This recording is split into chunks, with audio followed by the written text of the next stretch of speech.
Blood. As I shed one last red tear for my fallen sister, I realize the entire world now revolves around this singular word.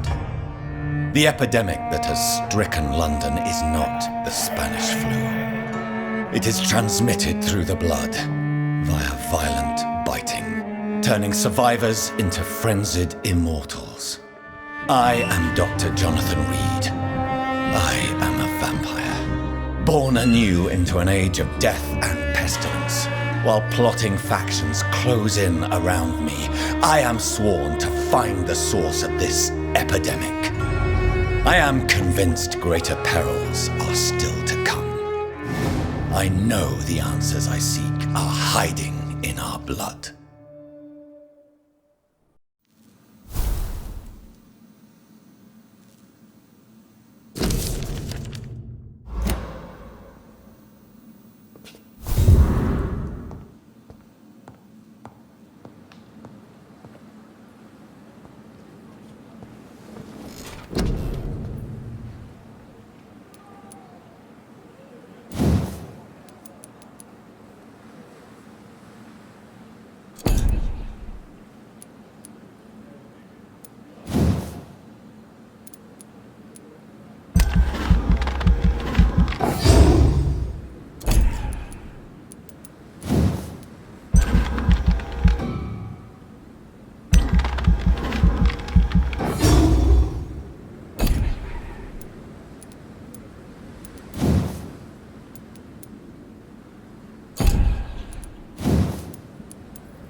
Jonathan, old chap, how are you tonight?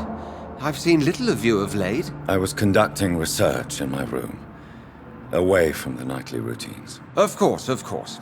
Worry not, I understand. The situation has been testy around here. I won't deny it, but we still stand. What news do you bring? The news is not good, my friend. We try to keep the epidemic at bay, but street violence is escalating quickly. How bad is the epidemic? It is killing the infected patients faster, in less than 2 days now. The only blessing is that they are contagious for a shorter period. Tell me more about the violence. Geoffrey McCallum seems to have sent his war dogs on a hunt. On a nightly basis, Pre-Wen patrols exterminate every skull and vampire they find. Have they come closer to the hospital? No. They mainly focus on fallen districts or abandoned buildings. But they're growing in numbers. They must be recruiting heavily. Have you any reliable friends in the West End who might assist me? Unfortunately, you will be alone. Except for our ravishing red-headed acquaintance, of course. What about the Brotherhood of St. Paul's Stole? Where are they? There are only a few of us, and most others would not speak to you. I am the black sheep of our brotherly flock, you know. What of my commission here at Pembroke Hospital? Nothing to fear, Jonathan. Your position here is in no jeopardy. You remain one of us, and you are always most welcome. I have received an alarming letter from Lady Ashbury. She wants me to meet her at her house. I have been granted safe passage. Then you are twice fortunate. I have never been invited to the lady's mansion, and with the quarantine and controls, city access is nigh impossible. Is the quarantine serving any purpose? It is helping slow the propagation of the epidemic. But as long as we have no clue to its origin, its efficiency is limited. Why have you never entered the lady's house? You are one of her good friends, are you not? My dear Jonathan, you have no idea how reclusive the good lady normally is, nor in what great esteem she must hold you to let you into her domain. Thank you, Edgar. We shall speak again later.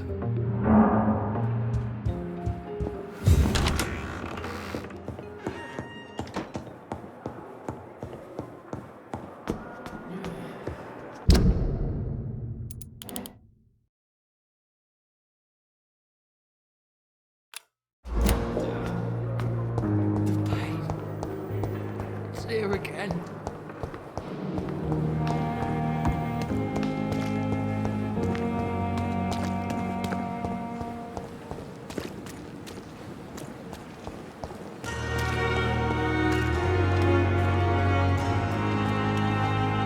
Hello again, Mr. Blight. Good evening, Dr. Reed. You doing your rounds as usual? Are you concerned about the living conditions in the city? Of course I am. I'll be stuck here for as long as Oswald refuses to go to hospital. And, unfortunately, it seems the violence is rising. What kind of violence? I believe people have armed themselves and started to attack those that show signs of contagion.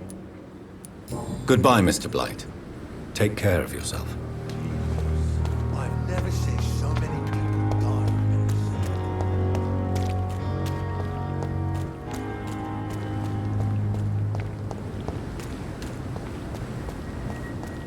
Best be moving on. Stupid beast! It's on there! It's on him! No!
Heartens me to know you can't see me, my sweet queen. Perhaps we should Things listen right, to these what the parts idiot are has running to say. completely amok.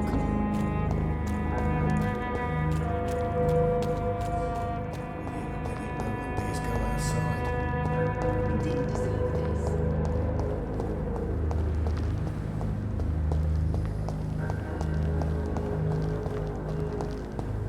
Andrew, what have you done? You should have talked to me.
Good evening, sir. I'm glad to see you safe. I am not safe. I should never have come back here. My life is in danger. I know it. You're much safer here than in that contaminated area. Bullets kill people quicker than diseases and epidemics, Dr. Reed. What can you tell me about this district? The East End docks only knows one rule. Dog eat dog, and blood calls for blood. The gang will have their revenge on me one way or another. What can you tell me about the locals? Most people would say that Sean Hampton and Tom Watts are good men who try to sort things out. But for me, the real boss around there was my best friend, Jack Gillingham. Jack Gillingham, you say? Everyone round there knew Jack. He was a rock. A mountain even. He feared nothing. Do you have recent news of Sean Hampton's shelter? I heard he kept on helping people, but I tried to stay away from his shelter. I don't feel safe there. Are you worried about the sanitary situation in London? Not really. I've spent so many days hiding to escape retaliation from the Wet Boot Boys. Now that there's so much chaos, they might forget about me. Your friend Jack has something to do with you fleeing to the contaminated area where I found you. I want to know more. Jack is dead. That's all you need to know. Dead because of me. So much violence. So much sorrow. All of that because I refuse to be insulted again. No man can predict the exact outcome of his actions. It's the curse we have to live with. We can only gamble and do what we think is best. Perhaps you're right. The district was doomed before I was born. But I cannot stop myself thinking that Jack died for me. Why do you say that? After I killed that gang member, the Wet Boot Boy suspected Jack. And being loyal and all, he did not refute the accusation. The death of your friend has affected you deeply, hasn't it? Jack Gillingham was the real deal. He believed we could change the world if we were united and focused enough. And he brought out the best in each of us. You're right. He died to save you. That alone gives me an idea of the kind of man he was. He was the bravest. And no one dares to say openly that he got killed by those bastards. Your friend's plan was audacious, if not reckless. No one stands up by themselves to a gang like the Wet Boot Boys. How dare you say that? You never met him. You are not going to spend the rest of your life hiding, Rodney. What are you planning to do? Honestly, I have no idea. How am I supposed to live while so many have suffered because of me? Only you can answer that question. But one thing is certain. Since you owe Jack your life, I think it's fair to live it in a way that would make him proud. That's the kind of thing Jack could have said, Dr. Reed. Thank you for that. I believe you're a good guy too. Goodbye, Mr. Grader. Take care.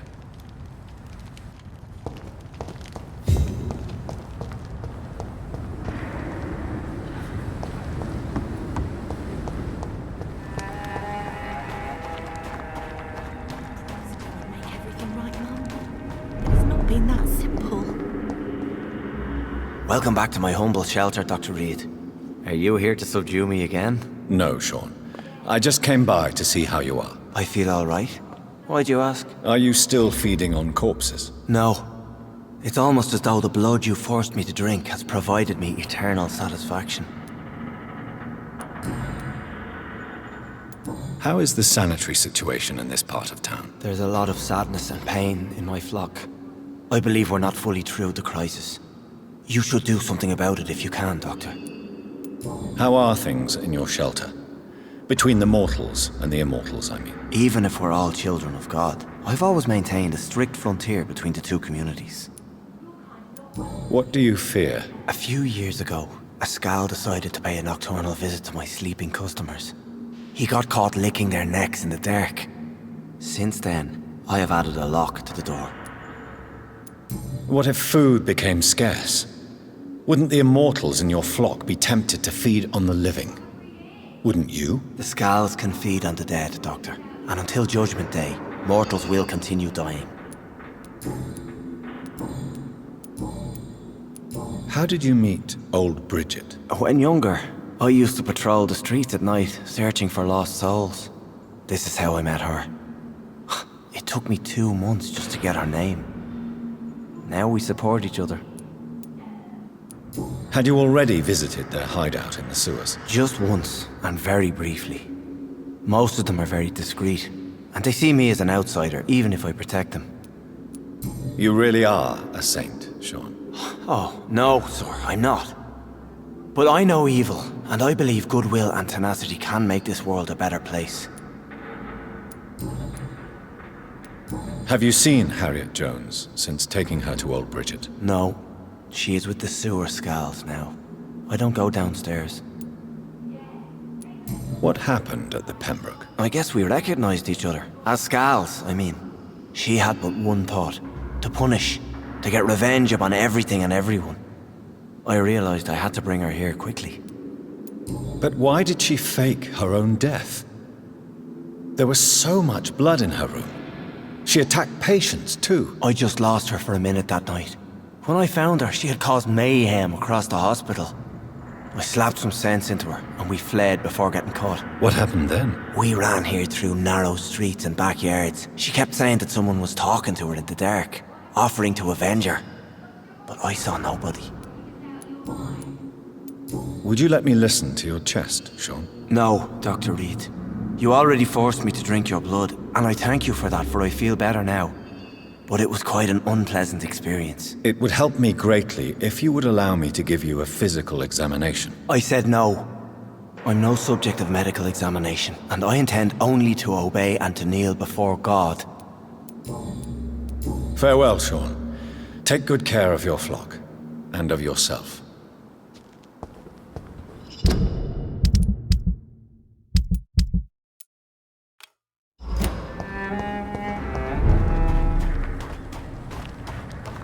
Come now, Lottie.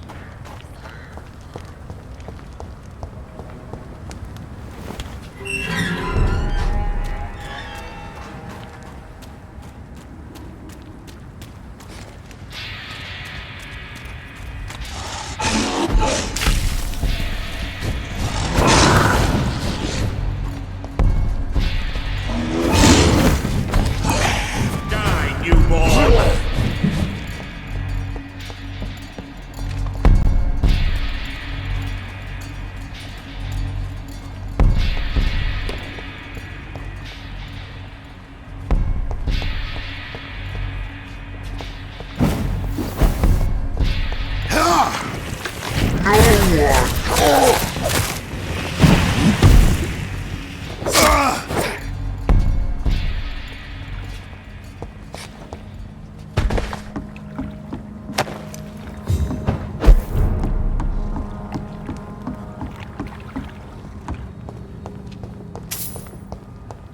The wet boot boys.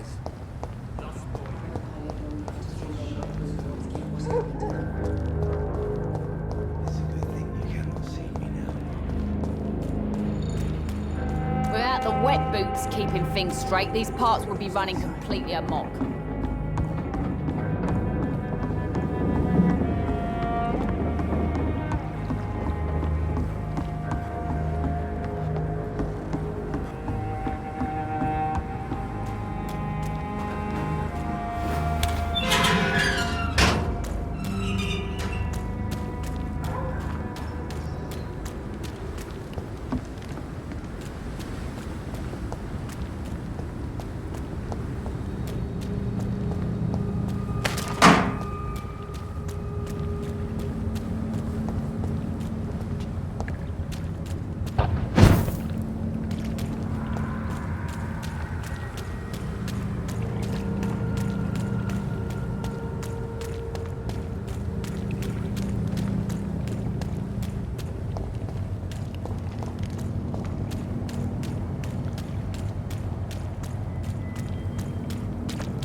It's a leech! Kill it!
boots will be proud of me.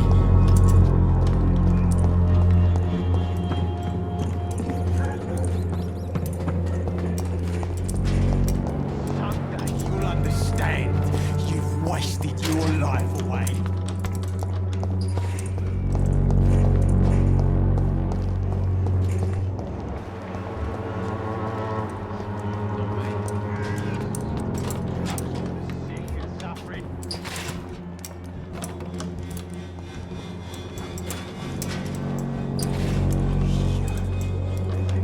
Bloody hell, boy.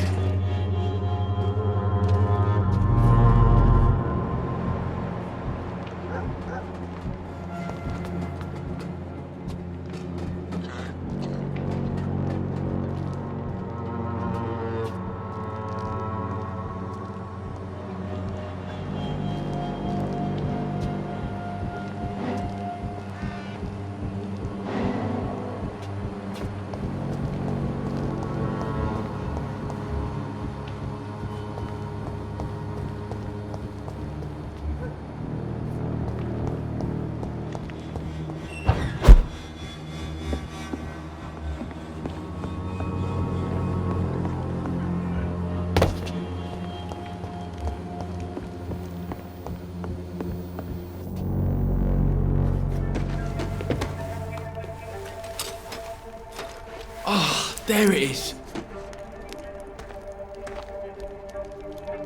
Harmonil for severe anxiety and nervous disposition.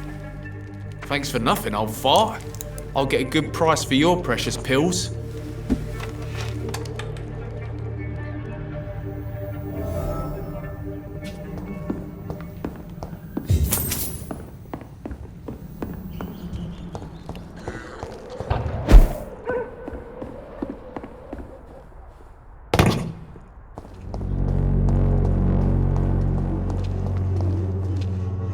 How are you, boy? I'm not your boy, all right? Now piss off.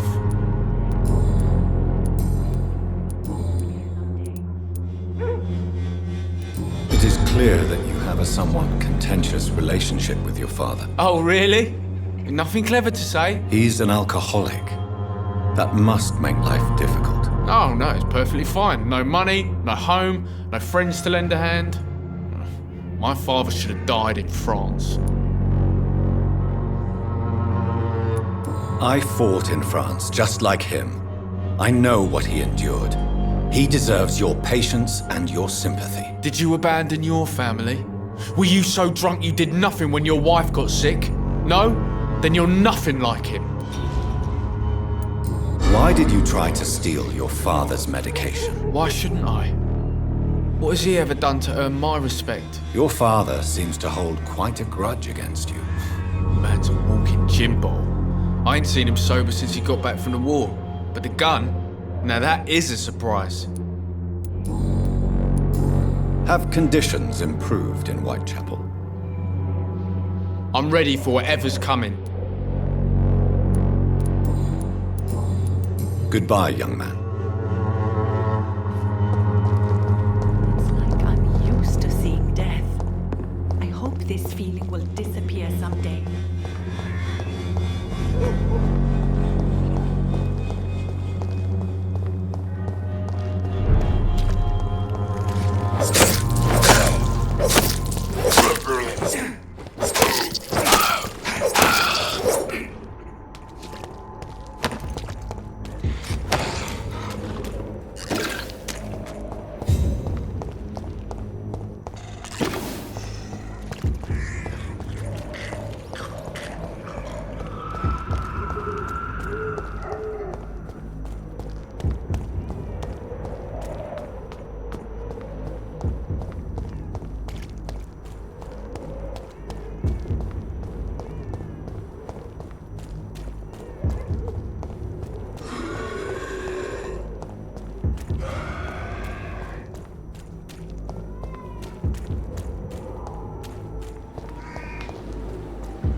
ain't human! Kill it!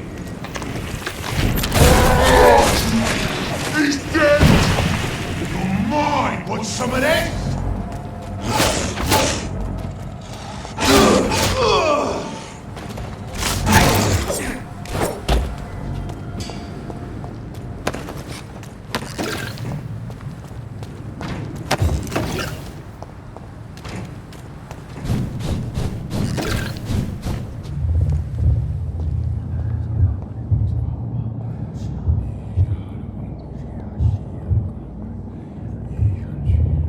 You must prepare, child, for the earth is bleeding and the harvest is upon us. Stay away! Whoever you are! This is no time for petty quarrels, my champion. Can you not hear? The famished queen has awoken. I am not your champion! But of course you are, son. As surely as you are the blood of my blood. I had to kill Mary! I have known your pain, child. Do not succumb to... Silence! I dismiss you, now! The land calls for a champion. All and everyone needs you. Silence! I'm tired of all these puppet shows.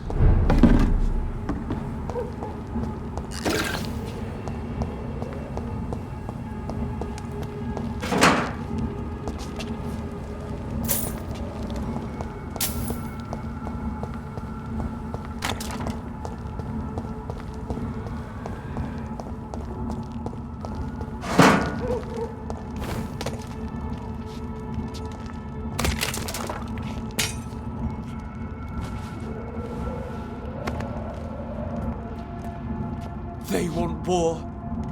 I'll show them war! Whatever this poor woman did, nobody deserves this kind of punishment.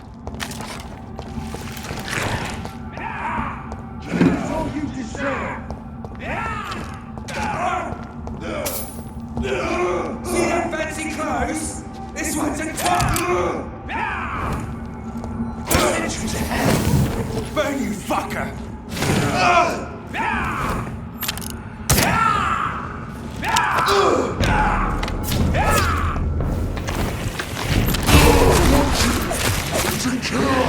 Don't you know better?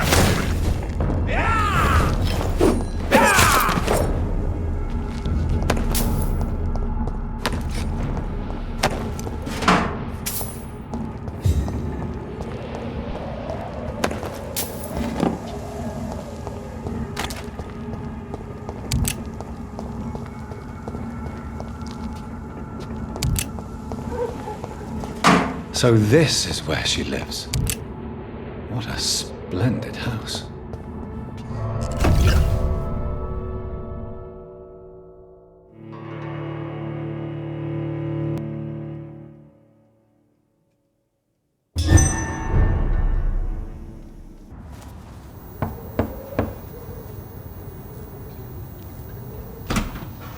Dr. Reed, welcome. How are you? As good as one can be, considering the circumstances. Yes. Death and affliction seem prevailing themes of late. Please, come in. We have much to discuss. I hope I haven't disturbed you. Not at all. Actually, I was counting on you visiting me tonight. How strange, this painting. Beautiful, melancholic, yet with a haunting dignity. Indeed. A long time ago, a friend asked me to paint this for him, but I kept it in the end. I did not know you were a painter, my lady. There are many things you do not know about me, young Ekon.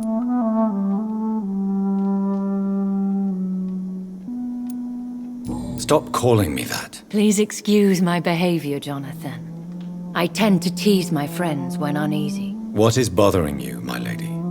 Your letter was quite alarming. We will talk about this in a few minutes. For now, I would like you to tell me about yourself. How have you been since we last met, my friend? My sister Mary. She was made a vampire in the same way I was. She was the one killing all those people everywhere I went. Vengeance is a powerful force for those betrayed. Made vampire through careless error. Victims by surprise. I swear I did not intend that. If only I had known then how vampires are created. That is the scientist speaking. In truth, most of us do not know how it really works.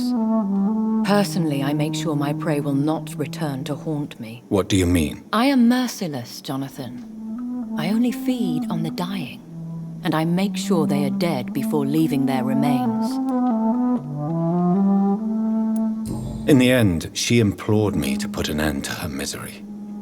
But still, I felt I had taken her life twice. I am so sorry for my accidental cruelty.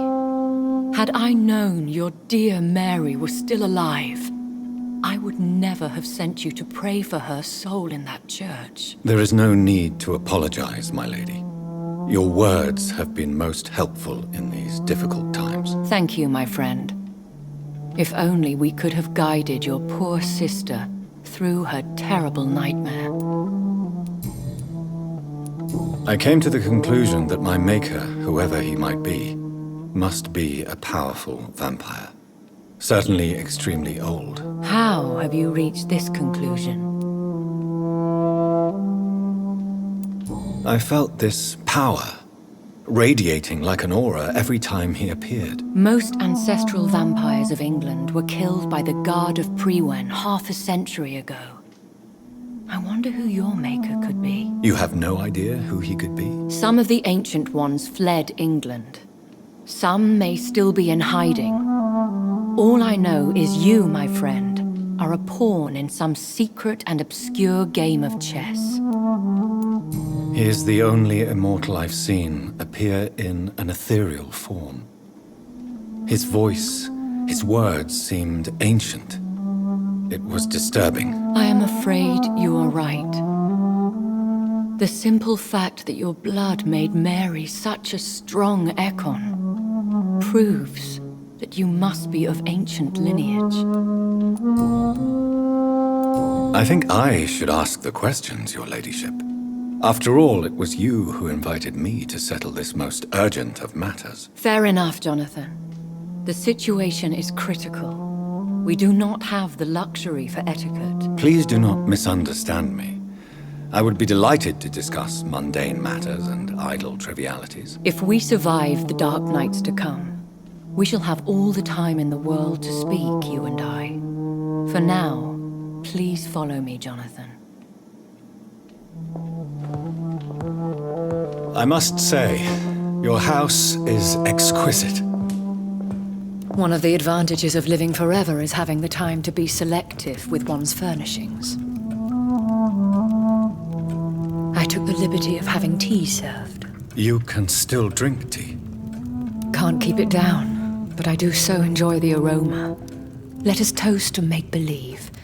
And of course to your health, Jonathan. And to yours, my lady.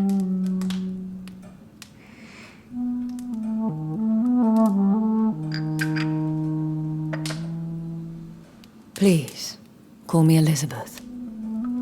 So, my lady, why, truly, did you invite me here? I've been asked to deliver an official invitation to meet the Ascalon Club. Who are they?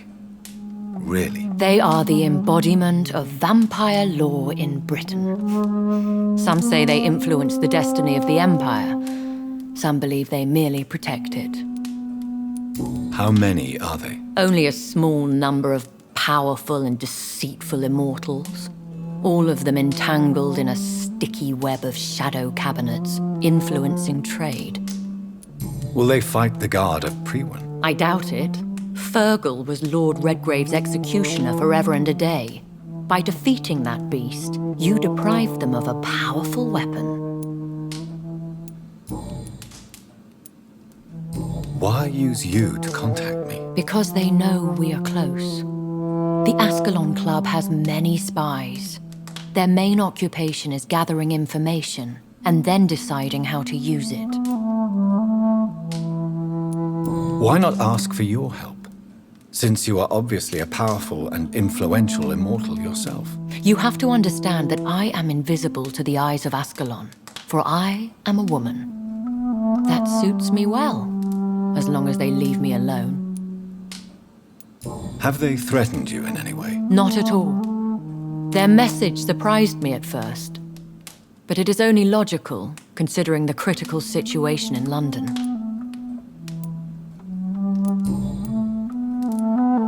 Should I trust them? Of course not. Do not misunderstand me. They can be very useful, but I believe their long-term goals differ from yours. Why meet them then? Because nothing truly important can be achieved in this city without their consent. They could be powerful allies in this current situation. Should I lie to them? We all lie, Jonathan. It falls to you to choose your behavior. The most important rule is to show them due respect. They have done nothing but impede my investigation since I became known to them. Why would they want to see me now? I guess they now see you as Ascalon material. They must have found out what happened to your sister. Proof of the potent blood flowing through your veins. I'm not sure I can accept their invitation. I have seen their handiwork. How Fergal the Beast imposed the club's law. You have no choice, Jonathan. Even I would not openly defy Lord Redgrave, the chairman of the Ascalon Club. What can you tell me about Lord Redgrave? Who is he? Lord Redgrave is the founder and chairman of the Ascalon Club. Most mortals know him as the Earl of Bristol. He is rich and extremely influential. Have you met him? Only on rare occasions, for he never goes outside the club. And women are not awarded membership, even immortals. How old is he? How long has he been a vampire? Lord Redgrave claims to be the progeny of William Marshall, the most valiant knight who ever lived. If that is true, he could be very old. How powerful is his reach? The Ascalon Club may be the most influential secret society in England. Not all its members are immortals, but they are all very powerful. They are not all immortals. How is that? The club is mainly comprised of political figures who seek the safety and expansion of the Empire. The most loyal are awarded immortality. Any familiar or famous names? As the richest, most relentless British tycoon, Aloysius Dawson is considered ideal Ascalon material and has been watched for years. If you are convinced I must meet him, I will heed your advice. Thank you, Jonathan. I understand your reluctance to brush shoulders with London's vampire elite. But we have no choice. Is the situation that critical? Yes. The Guard of Prewen has called for a second great hunt of our kind, and they will stop at nothing to eliminate us. What is a great hunt? The first great hunt was launched about 75 years ago. In just a few nights, the Guard of Prewen located and destroyed most of the old British vampires. Why start a second one? Prewen has always seen us immortals as a threat to mankind. My guess is they suspect one or more of us is the cause of the epidemic. How did you survive the first hunt? I fled, Jonathan. Like most vampires who survived that slaughter. And I secretly came back when I was sure they had lost my trail. Will the Guard of Prewen and the Ascalon Club fight each other? I doubt it. If Prewen really launched a great hunt, I think most of the Econs I know would flee the country to escape the bloodbath. Should we fight back? I will not be hunted down like an animal again. I admire your courage, Jonathan. But the best way to fight them is to put an end to the epidemic. This is the only way to clear the air. I think I saw them kill an Ekon on the way to your house. They seem to have a list with names. To launch another great hunt, they must have collected intelligence on vampire identities and whereabouts. They are a resourceful lot. You should flee then. Leave London, the country even. I have seen the Guard in action. They are merciless. Your concern warms my heart, Jonathan. But fear not. If the situation gets too dangerous, I shall retreat to my secret Scottish manor. I could hide you in my luggage, if you wish. Thank you for the offer.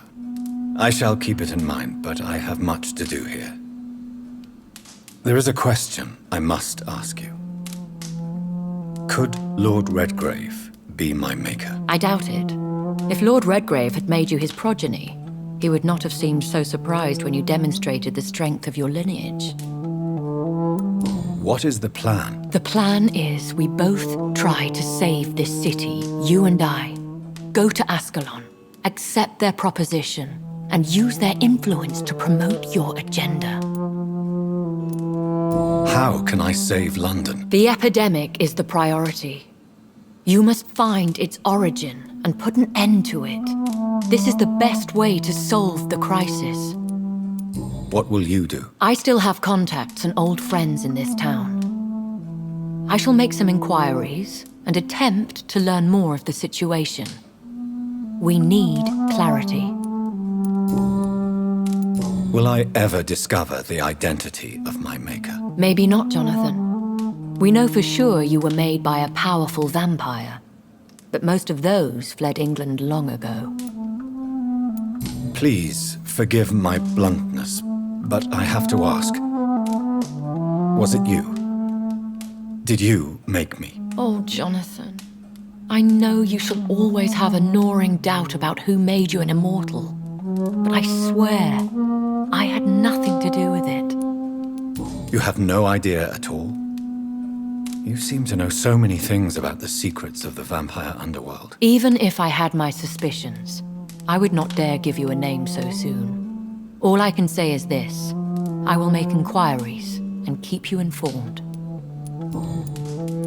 One day soon, I will have to find the answer to this mystery. And I shall help you in your research, I promise. For now, you must go to the Ascalon Club and play their game. Will I see you again at the Pembroke Hospital? No, you will find me here if you need me. I shall conduct inquiries alone, and we can then share our discoveries. Will you not visit Pembroke again? No. I must remain discreet and avoid attracting attention to Pembroke Hospital for the time being. But how will you sustain yourself? I shall not, Jonathan. Fear not. I'm used to it. When will we meet again? As soon as you meet Lord Redgrave, I suppose. Fear not, my dear. I shall only be a heart's beat away. I want to thank you for all your support and your help, my lady. Could you do me a last great favor and call me Elizabeth? I should be honored, my lady. Then it is settled. Finally, some good news in these dark hours. Thank you. I appreciate the advice. I had best prepare myself to meet this Lord Redgrave now.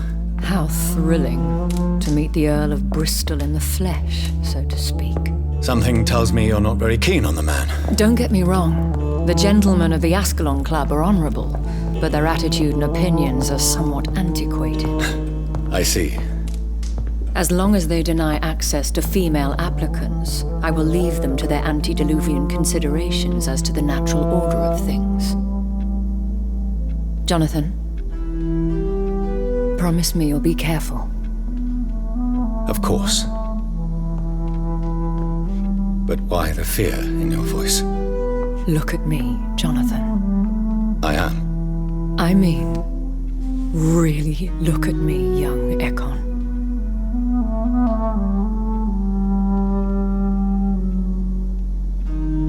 We may be deceptive by nature, But this heart of mine has always told the truth.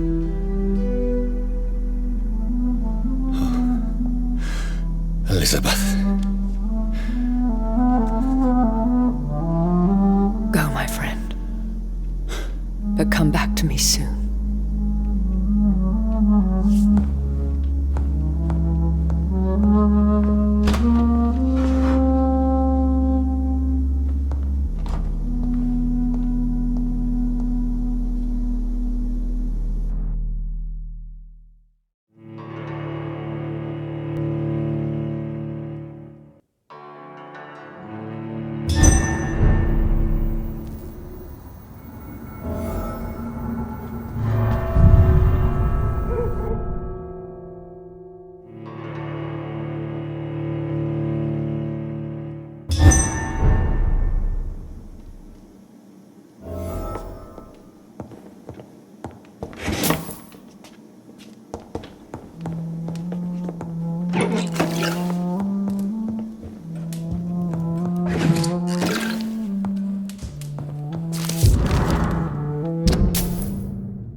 Hello again, Jonathan. To what do I owe the pleasure of your visit? Sorry to disturb you again, but could you spare me a few minutes? Of course, my dear.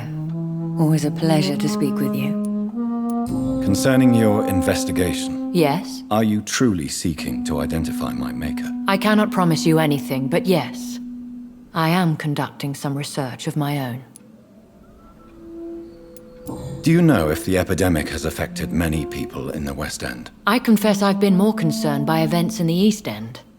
The wealthy have more efficient ways of dealing with infection. But this is no common epidemic. That is true.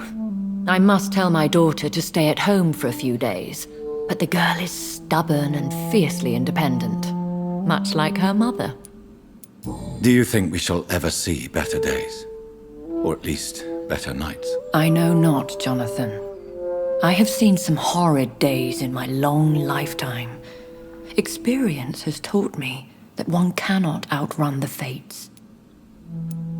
When all of this is over, the war and the epidemic, we could leave the city for a while. Travel around Europe, you and I. Traveling is always so complicated for us poor creatures of the night. But yes, I would be glad to travel the world with you, my dear. Will you tell me your story one day, Lady Ashbury? One of them, perhaps. I have had so many lives, Jonathan. Eternity may not be enough to relate them all. Goodbye, Elizabeth.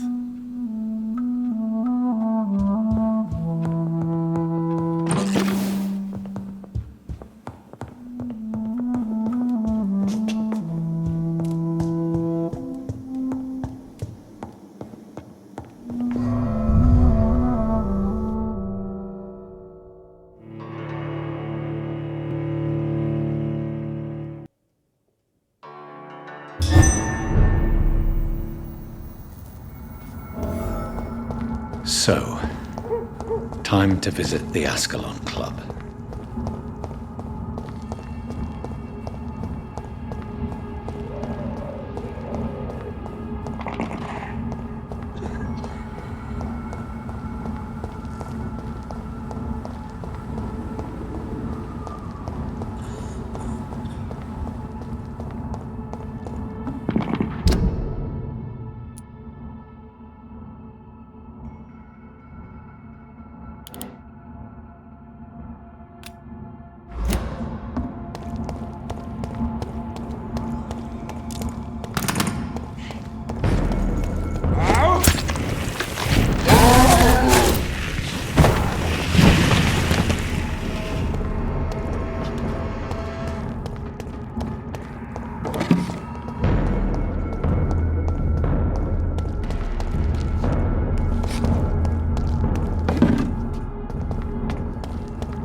That was the vampire I saw earlier. This war takes no prisoners.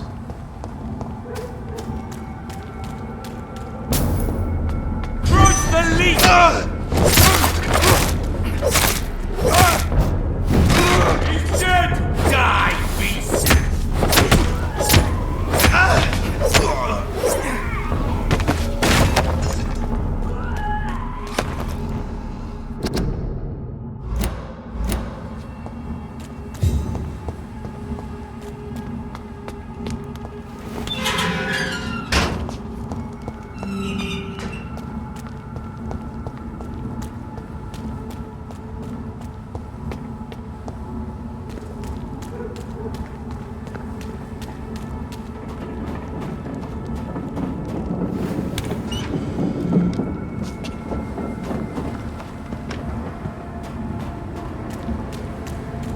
The West End.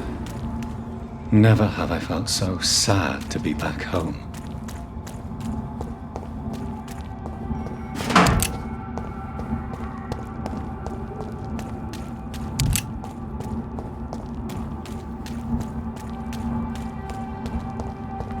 This is now my domain, you Ekon! You've lost your mind.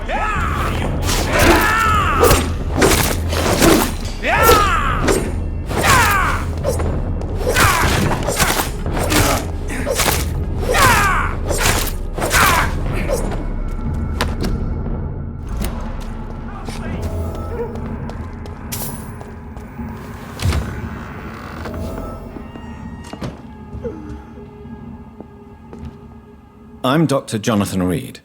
Do you need help, sir? I think I'm fine. But what happened to my jailer? Be careful. He's as vicious as he is strong. You don't have to worry about him anymore. What happened here? I am Tadao Kimura. I was imprisoned by this lunatic for several days. I thought I was going to die here. You're not going to die now, Mr. Kimura. If you hurry, you should be able to get home safely. It seems that I owe you my life.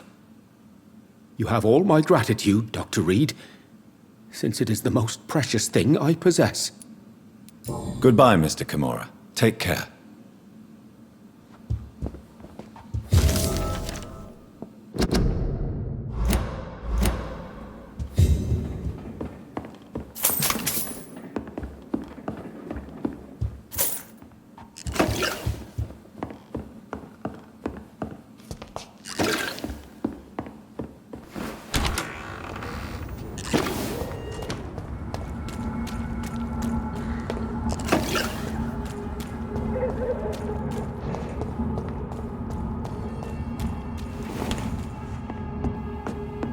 Fresh water.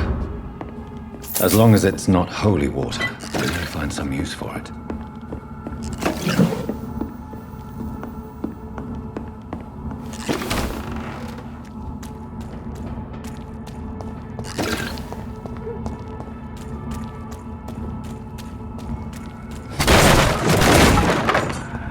Get them weapons ready! We found one!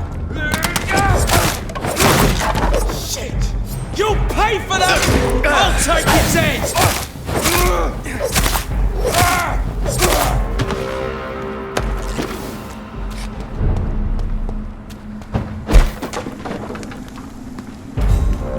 It's an each! Kill it! He's dead!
There has been a fight here. I can see a blood trail. Left by one of the antagonists, perhaps?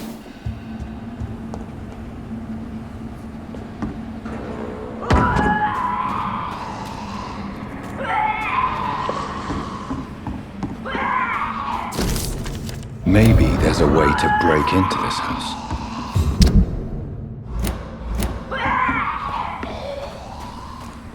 What a mess. Something terrible happened here. But what?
Open it! Over there!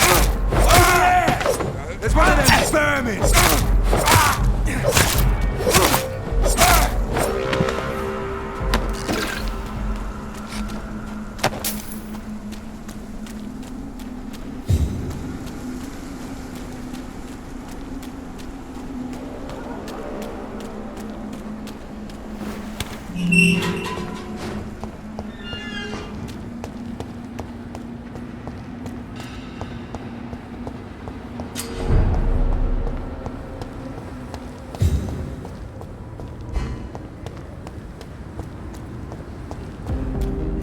The Ascalon Club, the heart of British vampire society. Not quite as subtle as I expected. Equality between men and women.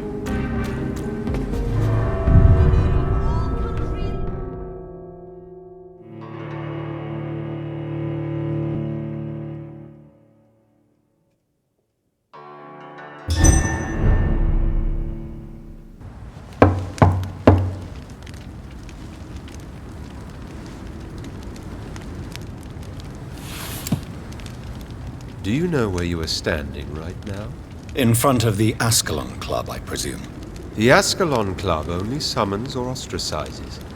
What is your business tonight? I received an invitation. I'm Dr. Jonathan Reed.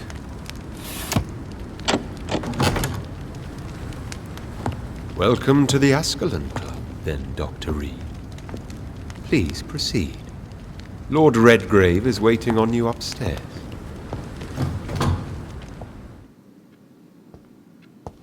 Welcome to the Ascalon Club, then, Dr. Reed. There has been quite a battle here.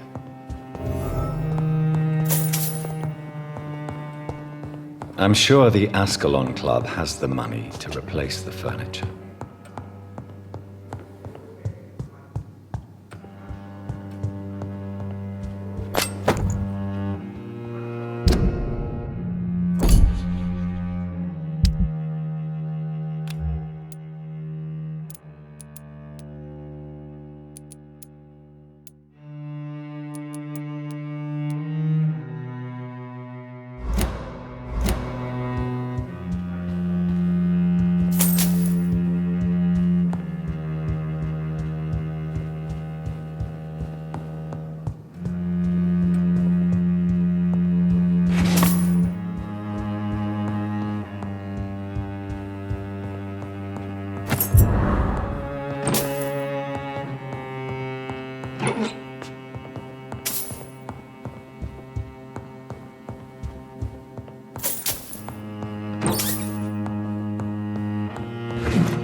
Good evening. We repel the intruders for now.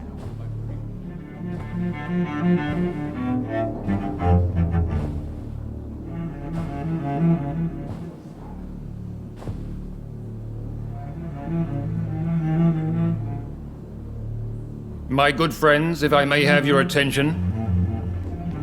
Behold our visitor, the good Dr. Reed. Newborn of blood so pure and strong that even my friend Fergal Bansher was no match for him. Hear, hear, hear! Come forward, young Ekon, for we have so much to discuss. Welcome to the Ascalon Club, Dr. Reed. I am Lord Redgrave, Earl of Bristol and chairman of this exclusive association. Lord Redgrave. At last we meet. I've been eager to make your acquaintance. I've heard some astounding things about you. Please accept my condolences for your loss, Dr. Reed. Thank you, my lord. Lady Ashbury expressed your wish to meet me. Yes. The lady has always been a useful acquaintance, though not always reliable. Is she a good friend of yours? She's a close friend, and I'm honored that she feels the same about me. The centuries have taught me never to trust a woman completely, especially if she is a mortal. Too prone to emotions, if you ask me. Too fickle when it comes to important decisions. My lord, do not expect me to speak ill of Lady Ashbury. Of course not, and I praise your loyalty. Would you offer the same fidelity to the Empire? What do you mean? I speak of the Skull Plague that threatens London and the country. You have been on the front line in the East End. But the time has come to open up a second front here. The epidemic has escaped the quarantine. You have new cases of the outbreak. We don't know for certain, but we cannot allow the disease to threaten the prominent heads of Great Britain. Why are you suddenly so friendly? The last time I met one of yours, he tried to kill me. Are you referring to Fergal? He was the most useful of servants, but he was just a servant. You, on the other hand, Doctor, proved yourself much more worthy. You want me to find possible sources of the outbreak in the West End? Is that it? Ah, straight to the point, like all eager newborns. We shall have time to talk about all this, Dr. Reed, but first, I should like to get to know you better. Talk? Is that the only reason you asked me here? Well, no. I also wanted to meet the intriguing Ekon, who made such a powerful progeny of his sister. You have not learned the name of your maker, am I correct? No, I haven't. Have no embarrassment, Dr. Reed. We all make mistakes. But whatever your lineage, you are definitely Ascalon material. What do you mean? I would like you to become a member of the Ascalon Club, and to serve me as such. Before I accept, I have so many questions. Please ask. What does it mean to be a member of the Ascalon Club? It means that you swear to protect the interests of the Crown, that you become a loyal servant of the British Empire. Do you have any official recognition from the government? A charter from His Majesty the King? No. Of course, the Ascalon Club publicly supports the Empire, but the true nature of its members remains a secret. Am I supposed to follow orders? As founder and chairman of the club, I alone am entitled to make demands of our members, and I do appreciate obedience. I killed Fergal, who claimed to be one of yours, sent to cleanse the East End of all Skulls. Will his death be an issue? Do not worry. My priorities have changed. Fergal was a zealous servant of mine, but like any servant, he had his limitations and is readily replaced if necessary. What is the Ascalon Club's express purpose? We follow the credo of William Marshall, the greatest knight who ever lived. As was he, we are sworn to protect the British Empire. What does Ascalon mean? Ascalon was the lance wielded by St. George, glorious patron saint of England when he slew the dragon.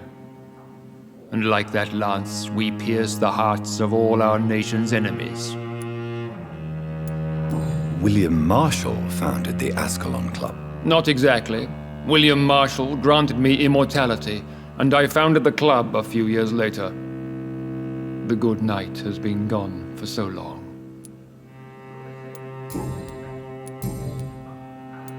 I agree to join the club. This is good news. Good news indeed in these crucial times. Let's inform the Assembly formally and proceed with your initiation. My initiation? Fear not. Nothing fancy nor dangerous. It is just that we, the members of Ascalon, believe that tradition and custom are the backbone of this country.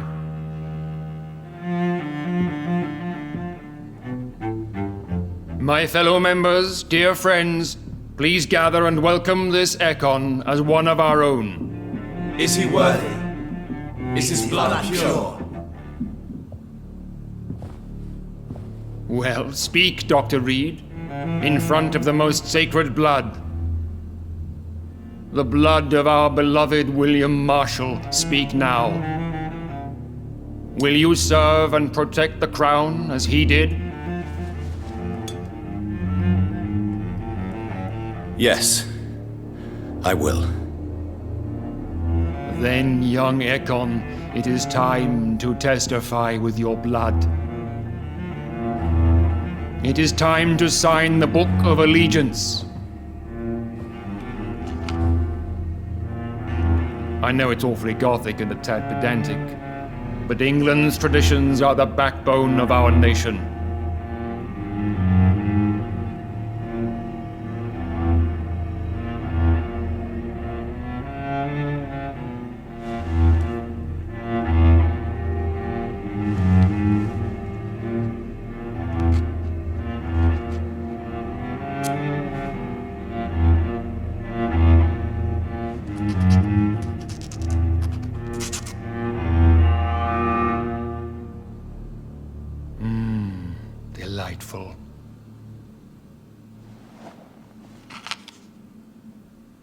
Welcome to the Ascalon Club, Dr. Reed. Take your place among the bearers of the lance. One of us!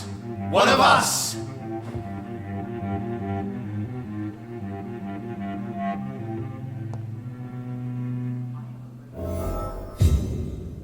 That went well, did it not?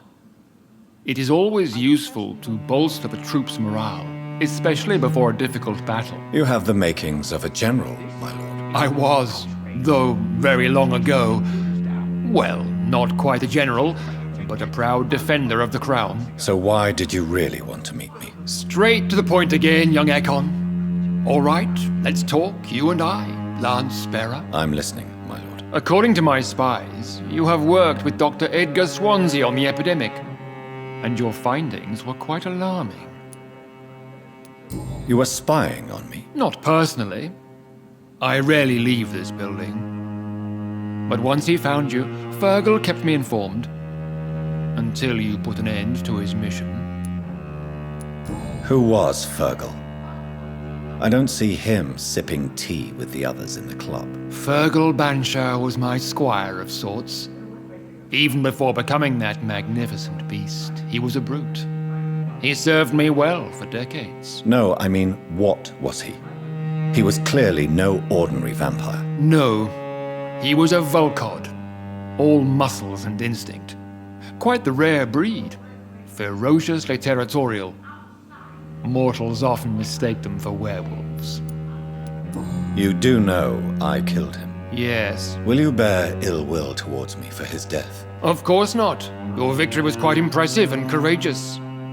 You earned my respect.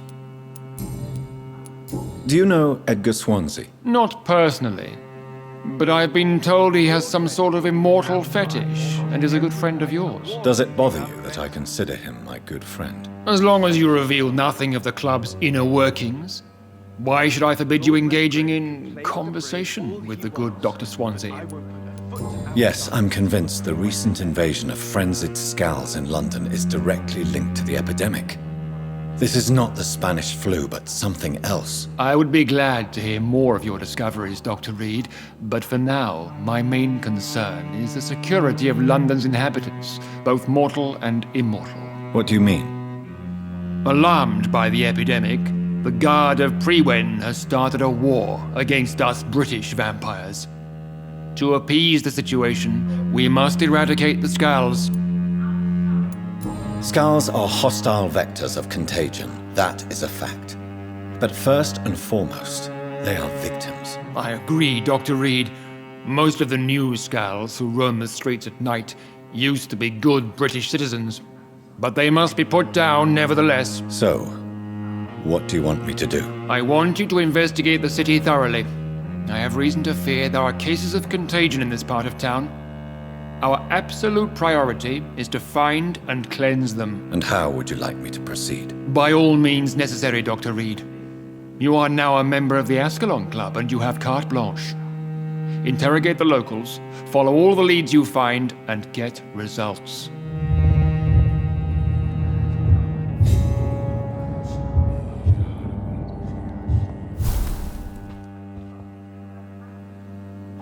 Have you heard the rumors of some horned vampire revealing himself and singing obscure songs around Good the city? evening, Dr. Reed. How does it feel to be this evening's centerpiece, figuratively? I feel perfectly fine. Do I have cause for concern? Do not be alarmed. The Ascalon Club has a tried and tested policy for choosing its initiates. May I ask who you are, sir? Why would you be interested? Well, as you seem to be the only man in the room with a beating heart, you draw quite a bit of attention yourself. Ah, vampire senses never cease to fascinate me. They dwarf those of mere mortals. I am Aloysius Dawson, by the way. Are you a member of the club? Yes, I am. And I have been for many years. And will be until the day I die. What can you tell me about it? It's not really my place to give you such information. I am merely a mortal member, and a dying one at that. Are you sick? Personally, I consider my advancing years are a sickness in itself. My body is slowly abandoning me, Dr. Reed. Are you not afraid? You are surrounded by vampires. Sir, it's for that very reason that I joined the club in the first place. Is not the nature of this club a secret shared by only a privileged few? My dear Dr. Reed, I have spent years and a fortune precisely to gather that kind of information. So you asked for membership? I have been a member of many clubs in many countries. But I must admit, this one is my favorite. What can you tell me about Lord Redgrave? I would not dare speak of our chairman without his consent. Mr. Dawson? Of Dawson and Dawson? The wealthiest man in England. It is a pleasure to meet such a prominent figure of London. A withering London figurehead, to be precise. Are you sick, Mr. Dawson? I am a doctor, you know. My case is beyond the scope of traditional medicine. I have spent fortunes on the world's most competent doctors to arrive at that diagnostic conclusion. I'm sorry to hear that, sir. Should I suppose that you're here in search of some form of immortality? Absolutely not. I'm here to implement my plan to save the city I was born in. To cast out the ghastly evil that has us all on our knees. What do you know about the Guard of Priwen? I should not say this, but I admire their commitment. This is what the nation needs right now. But they are our enemies. They are not mine, Dr. Reed. Would you help them? No. There is a time for such methods. But brute force will not be enough to fight this plague. We have to think differently. What is the situation like in this part of town? I am sure Lord Redgrave will enlighten you more effectively than I. Money cannot solve every problem. This mysterious epidemic is going to require more than money can buy. You're right. Money is nothing unless one has the will to wield it. I have a plan, sir. A radical one that will save all that is essential in London. What is your plan, then? Quarantine and barricades are futile. What we need is a wall. A formidable, unscalable wall to isolate the deserving from the infected masses. By doing so, you would create two separate ghettos. What if the disease gets past the wall? The results would be disastrous. Not if we eliminate all suspected cases of infection as soon as they appear. A necessary sacrifice. Are you not mistaking sacrifice for summary execution? Why do you care? Are you not a vampire? Removed from all mortal concerns? Decisiveness is what the city needs, and it needs it now. Such an example. Lord Redgrave can play with the brave all he wants, but I won't put a foot outside.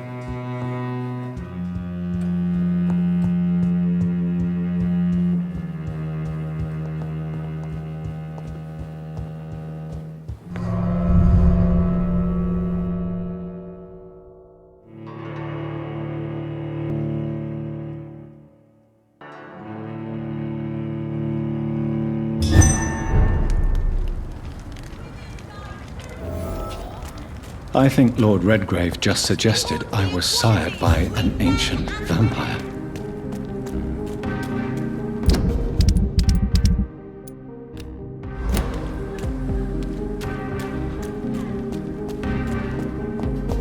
Women of all countries unite!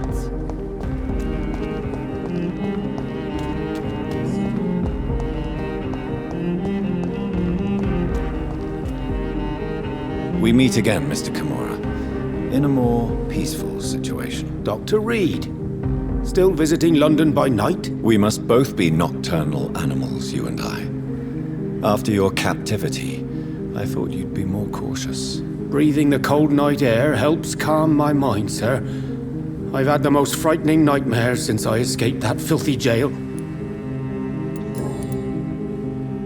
May I ask you what you do for a living, Mr. Kimura? I was a landlord. A wealthy one. And not a very kind one, I realized recently. Why this sudden epiphany? Is it because of your near-death experience? I was already feeling nostalgic about Weymouth, my hometown. With recent events, I'm thinking about going back there. How is the situation in the West End? I've heard rumors about armed men patrolling and fighting infected citizens in these very streets. I was lucky they didn't shoot me when I was abducted.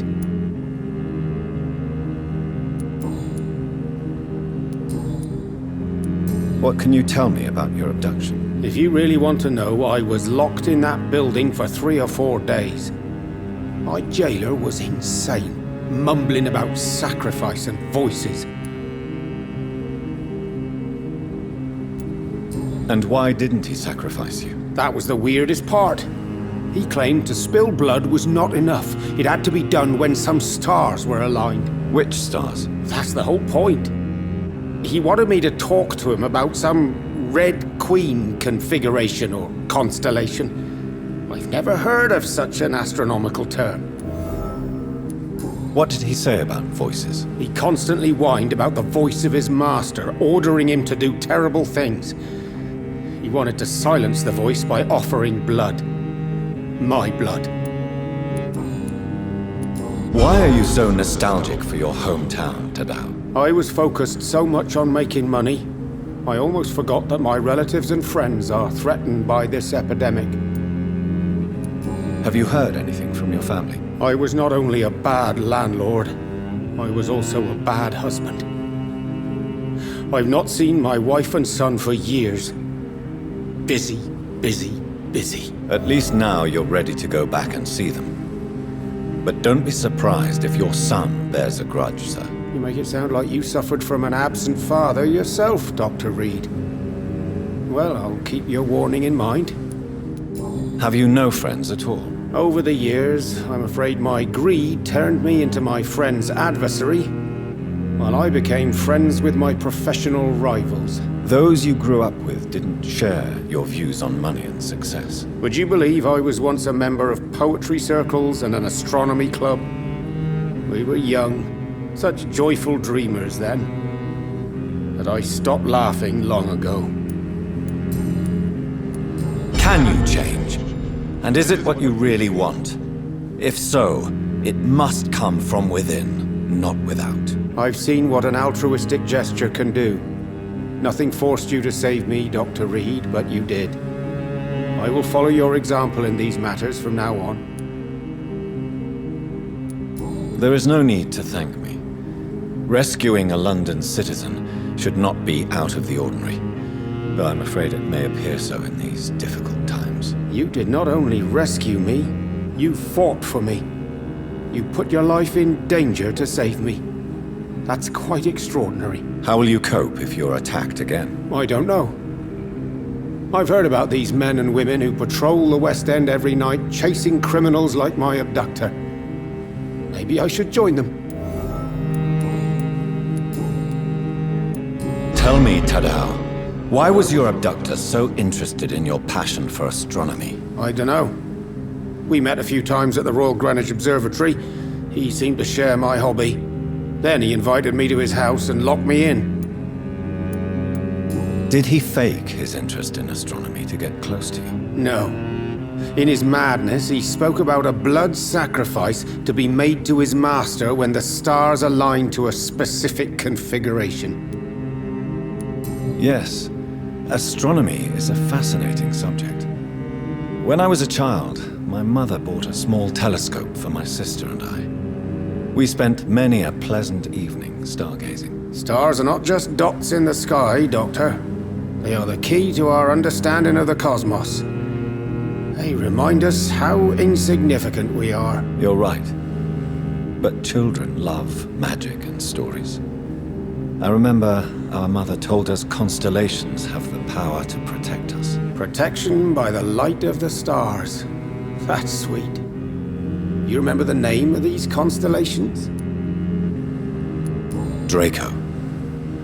My favorite constellation. Memory's a strange thing. I can recite without hesitation the names of the 88 constellations, yet I barely remember my own childhood. Goodbye, Mr. Kimura. Take care. Is there anything to connect me to this city anymore?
You make me sick, you juicy, warm treat. Oh, damn it! Oh my, what have we got here? A dead rat. Oh, so gross, so tempting.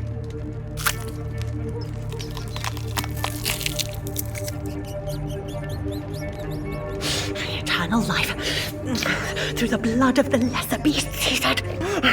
Oh, dear God, help me.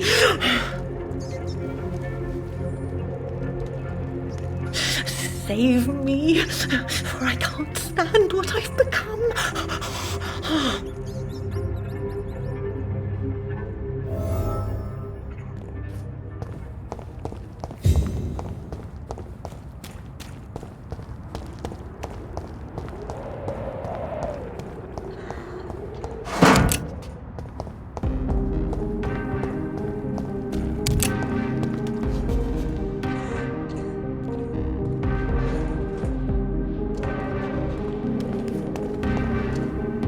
Good evening, miss. Can I help you? I'm a doctor. Dr. Jonathan Reed. I am Karina Billow. I don't need any doctor. The rats. Where are the rats? Miss, you don't seem well at all.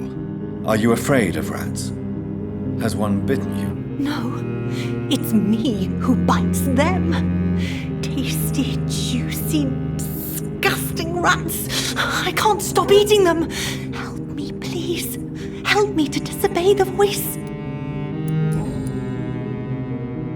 What happened to you? The rats. The answer hides in their little crunchy bones. Their juicy, tiny brains. Miss Billow, please, try to concentrate. Why do you worry about rats so much? The voice in my head. He forces me to do so. Drink their blood, he said. Eat their flesh. Do you feel compelled to obey that voice, Miss Billow? Even if you're loath to submit to it? Yes. Please. Help. Tell me about the voice in your head. Who is it? Can you describe it? Is it someone you know, someone you met? Keep your mouth shut, he said. Don't ever speak about me, or I'll abandon you. Help me, please, Doctor. Tell me about yourself, Miss Billow. What do you do for a living? Oh, I'm hungry. Need to eat. Have you got something for me? Blood, perhaps? Can you give me blood, Dr. Reed? Don't you remember who you are, miss? What you did for work? I was strong, proud. I campaigned for good causes. But that was before. It does not matter anymore. I'm so hungry. What is the local news hereabouts, Miss Billow? Shadows. Shadows hunting shadows. Whispers in the dark. Pestilence. Suffering. Death. I'm investigating the source of the epidemic in this district. Have you noticed anything unusual recently? Infection. The rats carry it, I heard. Rats. Many rats around that big house. Funny smell, too. Dead flesh. And where is this house? West of the park. Not very far. A big house with no sound, no light, no life left. Why do you eat rats, Karina? Their flesh contains the path to immortality. I have to eat them all if I want to live. Help me. Please. Make it stop. I don't know if I can, miss. You have been tricked, forced to play a disgusting game. I don't know how to save you. Kill me then, Doctor. Take my life. I beg you. I won't interfere with another Ekon's game, Miss Billow. You're someone else's prey. Then you are as cruel as he is. You are as wicked as he is. You're a monster! Tell me what really happened to you, Karina. He was so handsome, so charming. He asked if I'd obey him in every way. I said yes. And then he tricked you? Yes. He has promised me eternal life. And now I must eat these rodents for attaining it. But of course, it's a lie. Tell me about vampires, Karina. You must have met one recently. He promised he would help me, give me immortality, make me escape this world of death. He promised. Who is he? How did you meet him? I can't tell you, Doctor. He won't let me. Karina, I order you to reveal to me the name of the vampire who took control of your will. Speak their name. Don't you dare interfere with my game, Ekon. Go find yourself your own toy and let me play with mine. Who are you? Reveal yourself. Let this woman be. Why? What would be the fun in that? It's so amusing to see her defile herself, one bite at a time. This vampire is as powerful as he is wicked. Help me, please, Dr. Reed. Help me.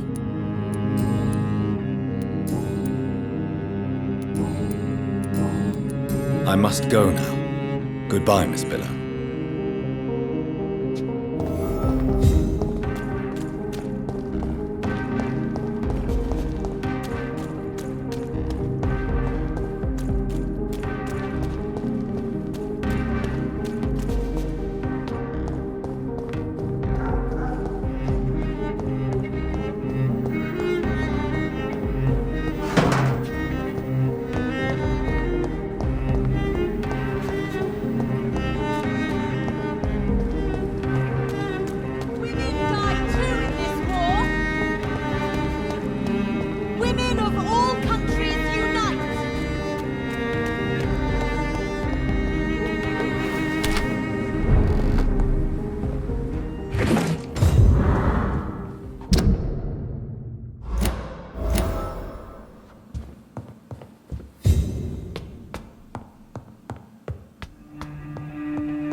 I remember Sunday walks in the park.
Mother, good evening. Jonathan! Is it you? Where have you been, my prodigal son? I'm right here, Mother. I'm finally home. Yes, for this son of mine was dead and is alive again. He was lost and now found. But where is your sister? Where is Mary? Mary? She's gone, Mother. I know she's gone. The question is, when will she return as you have? I miss my grandson so much. It's been days since their last visit. Mother, do you know what's been going on in this area? Not really. I don't go out much due to the epidemic, and when I do, I tend to get lost.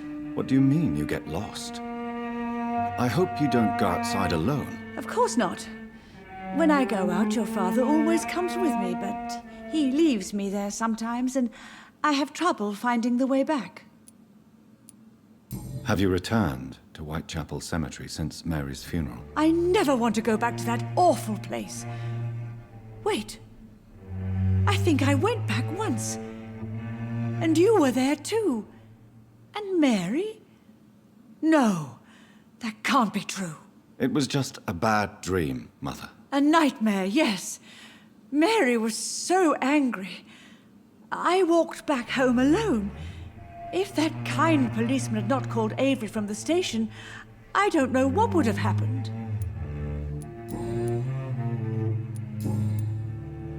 Do you need anything, Mother?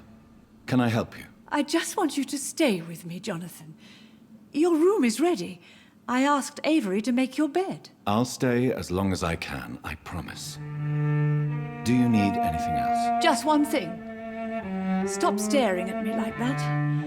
As much as I love you, it breaks my heart to look at those empty and dead eyes. Are you working on a new painting? Not recently. I have trouble focusing on my subject, and my mind quickly drifts. It's the same thing when I try to write poetry. I recently met a talented painter with an excellent technique. I wish you two could meet. I'm sure you'd like her. I'd be glad to meet her. What is her name? Is she famous? Is she dead too? She's not famous, and her name is of no importance. And yes, she is also dead. The important thing is, I hope you two get along. If she ever fancies meeting your mother, I'd be glad to welcome her into my home. Why do you say Mary is visiting you, Mother? You know that's impossible. Why should it be? Are you not standing in front of me right now? Why should it be any different with your sister? But Mary really is dead, Mother. Yes. And are you not dead too? Isn't your father dead? And my grandson? And my son-in-law? You're all gone. But you all still visit me from time to time. But I'm not dead, Mother. I'm really here, talking to you, trying not to cry. Oh, it breaks my heart to have to tell you this. But of course you're dead, my darling boy. Just look at you, as pale as my Mary. Father seems to have left me some documents. Some sort of treasure hunt game. Do you know anything about them? No, Johnny. But your father always loved to write these little games for you when you were a boy. Don't you remember? I remember now. He used to post me these riddles, as though they were sent by a mysterious games master. I'd spend weeks trying to decipher them. Your father was always so proud each time you found the answer. He was not just the serious doer banker everybody thought he was. I was proud too. How could I forget that? The important thing is that you remember it now. I'll tell your father the next time I see him. He'll be so happy. Could Father have conceived some sort of final game for me before he left? I really can't say, Johnny. Perhaps you should talk with Avery about that. He was your father's confidant, more than I.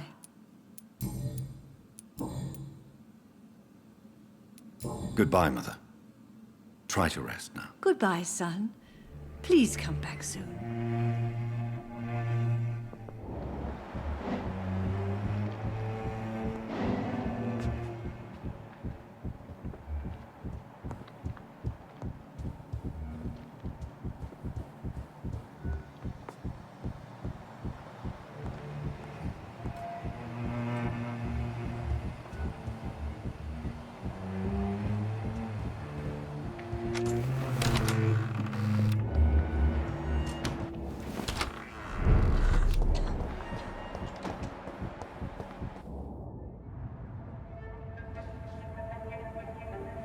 Your father and I have spoken about your fiancé, Mary.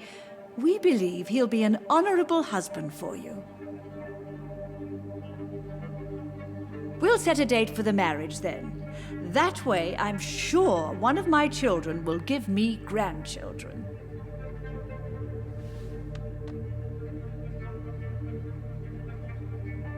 I understand your thirst for knowledge, Jonathan, and your father and I are proud of it.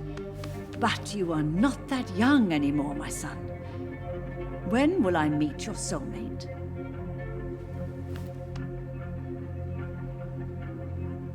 You can ascribe my romantic tendencies to my French origins if you want, Aubrey. But I'll never cease to believe in a match made in heaven, my beloved.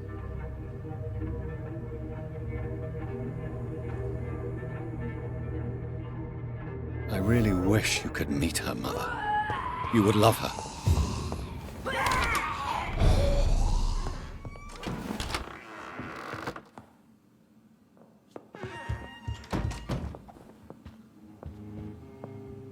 Hello again, Mother. Jonathan, back already. Good, good. I was just about to go outside to find you. You shouldn't stay away for so long.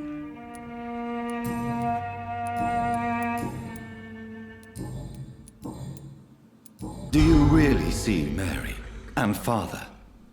Do you also see me as one of the dead? Yes. For many years, it was just a game. Since your father left us without a word, I took to the habit of speaking to him. Yes, I remember. I sometimes spied on you and listened to you talking with Father in the garden. It made me so angry then. But it was just a game, wasn't it? Yes, it was. But since then, my poor dead Mary visited me in my room. She led me to her grave, and there you were. I now know the dead can haunt us. I'm so sorry. You did not deserve to endure this. Mary should never have done this to you. That's true, my son. But you know what the worst part is? I liked it when Mary spoke in my head. Now she is silent, and it makes me so sad. Should I leave you alone? Just ask, and I swear you'll never hear from me again. Oh, no, Johnny. You're always welcome in this house. And one day, when I finally die, we'll all be together again, just as Mary promised us.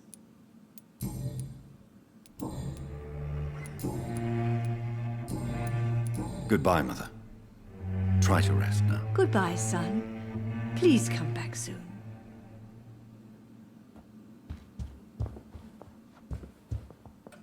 Jonathan, my dear, bring me my...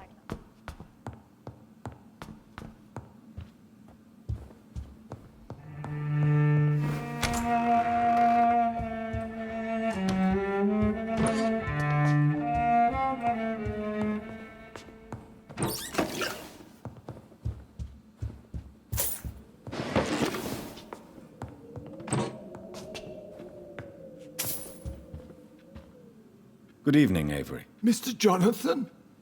I can't believe my own eyes. Oh, it's a miracle. We all thought you were...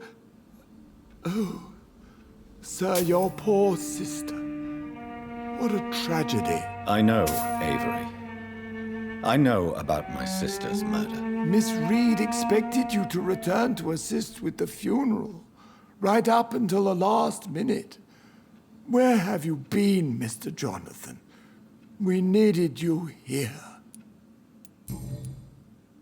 How is my mother? Not well, I'm afraid, sir. Miss Reed is very fragile since the police brought her back home. The police? What happened? Miss Reed was found walking in the streets.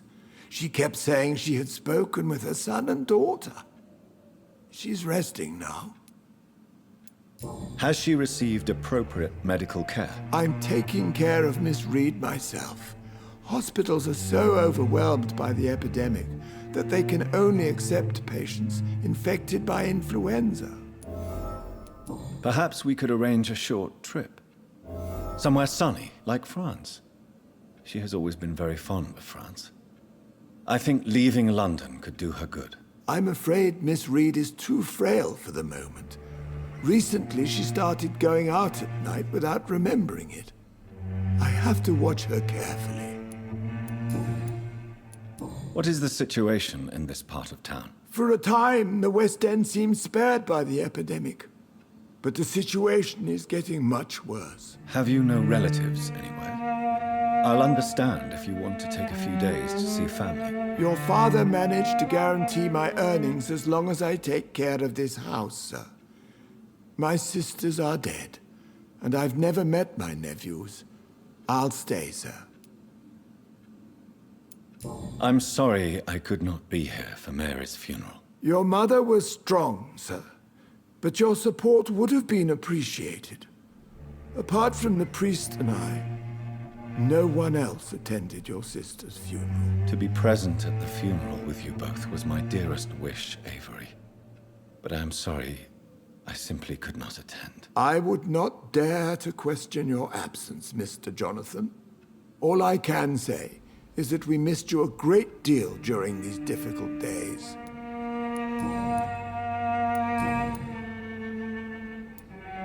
I found an old letter written by my father and addressed to me. Do you know anything about it, Avery? Your father wanted me to give you this letter for your 35th birthday, But you left for the war, and the letter remained in his office. Until tonight. I realize now you knew my father better than I did. Do you know why he left, Avery? Did he ever speak to you about his departure? No, sir.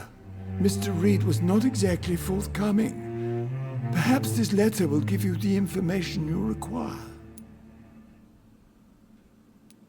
Tell me the truth, Avery. Do you feel forced to stay here?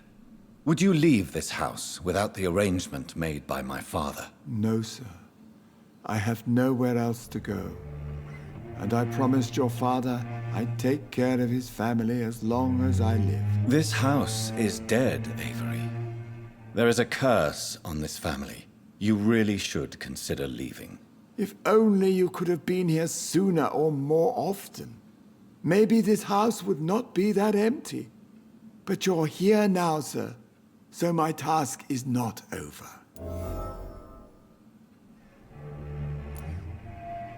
You have served this family extremely well, Avery. Your support during these terrible times is much appreciated. Then I will stay. All I ask is that you take care of my own funeral if I die before the end of the epidemic. No mass grave, please, sir. Do you know my mother speaks to the dead members of this family? Yes. I sometimes hear her speaking to you, Miss Mary, and her baby. Sometimes your father, too. So she thinks I'm also dead. And what about you? I believe she only sees her relatives as the dead she speaks to, Mr. Jonathan. It breaks my heart to see Miss Reed like that. She may get better. It's only a hypothesis, but I know my mother is strong. Whatever illusions have clouded her mind, they will fade in time. Yes. With time, Miss Reed will recover from this cursed year. I know that your return can only be beneficial to that process. Do you really think I don't take enough care of my mother, Avery? Yes, I do, Mr. Jonathan. You clearly have something more to say. Speak your mind, Avery. I know you work hard to help the sick, but what will you do once the epidemic is over? My home is here, and I have nowhere else to go. But this house will need some improvements if I move here. Some radical changes. That's good news. Whatever changes you have in mind, I'm sure we will find an arrangement that suits your mother also. I'm currently investigating sources of the epidemic in this part of town. Do you know anything useful? Not really, except all the Macpherson's servants resigned a few days ago. They feared becoming infected, they said. The Macphersons? Where do they live? I think it's a rich house near the railway bridge in the southern part of the district. Goodbye, Avery. Please watch over my mother until I return. Of course, Mr. Jonathan. But please return as soon as possible.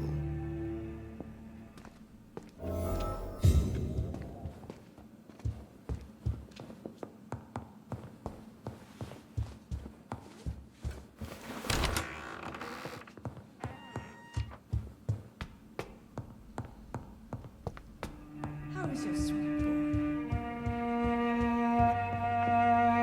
Hello again, Mother. Jonathan, back already? Good, good. I was just about to go outside to find you. You shouldn't stay away for so long. Tell me, Mother, how are you? All alone in this big house with only Avery to take care of you. I'm sad most of the time. Sad that you have left me here alone. Sad that you don't tell me when you come or go. I'm so sorry, Mother. It wasn't supposed to be like this. I was coming home. I was home. London, the Thames, and then it happened. What happened, Johnny? I lost my way. Somewhere between the boat and the house, my life changed completely. You should have told me, Johnny. I would have understood. You always were a secretive little boy. Do you think Avery is right? Do you think I should take better care of you? I don't blame you, but you abandoned me, son. A mother should not survive her children. It's unbearable to know you're not here anymore. I know I have failed you since I returned. I even watched you bury Mary from a distance. From now on, I will protect you. You have my word. You don't have to apologize to me, Johnny. Do you think I did not notice how much you have changed? Have I changed that much, Mother? Am I still your son? You are still, and you'll always be. Despite your pale skin, your bloody eyes, and that echoing sadness in your voice. Goodbye, Mother. Try to rest now. Goodbye, son. Please come back soon. Yes, Jonathan? Spending next summer in France. Absolutely.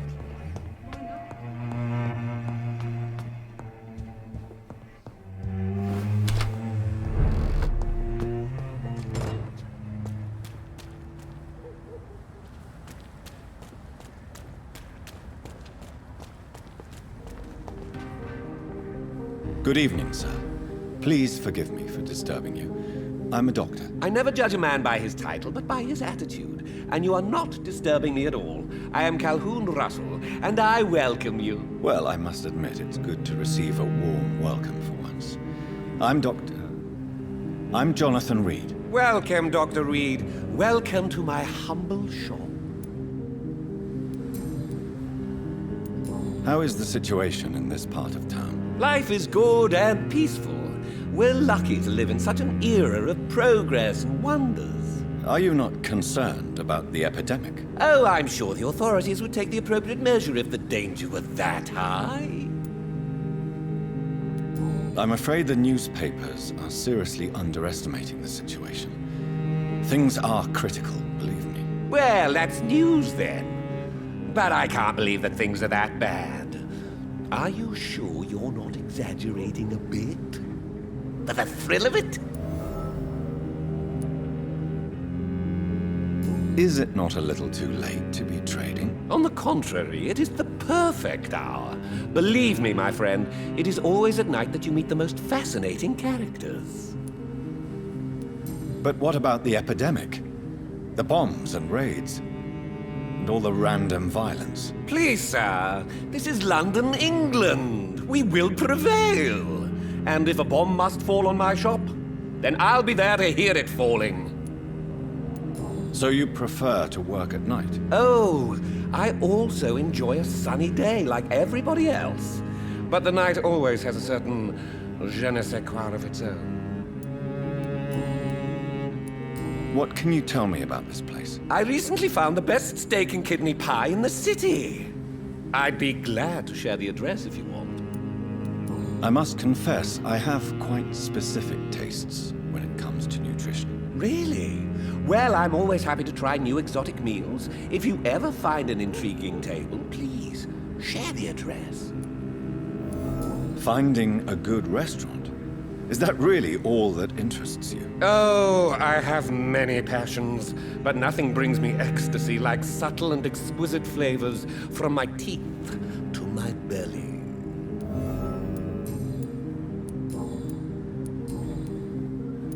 Do you have any family nearby? Not since my parents died.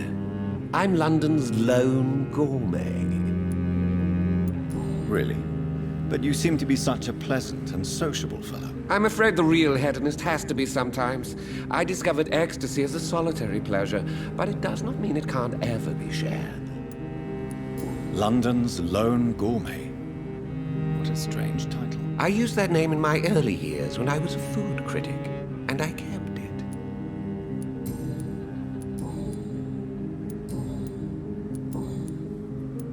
I'm investigating the source of the epidemic in this district.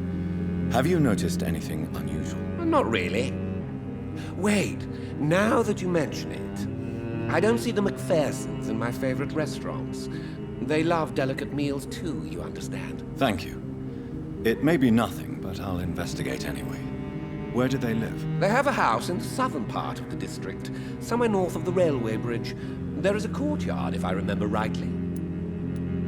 I may have a look at your goods, Mr. Russell.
Go back! See them fences!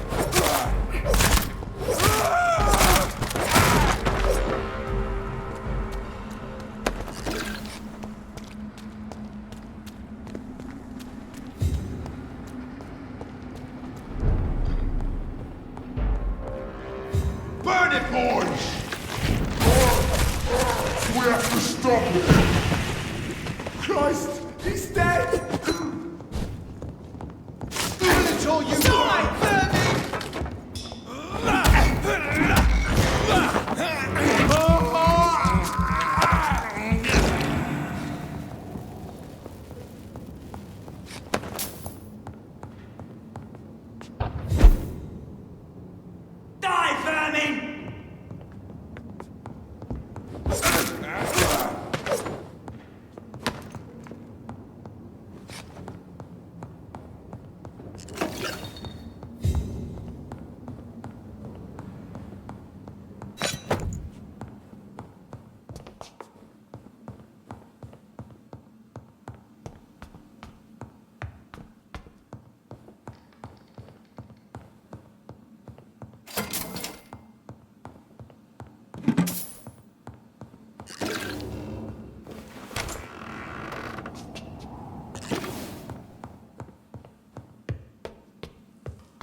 This is Braille.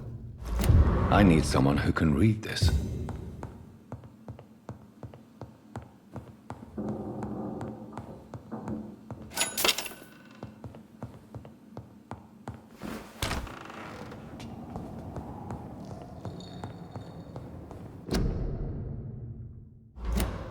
A restaurant where the guests are blindfolded before being seated. Intriguing.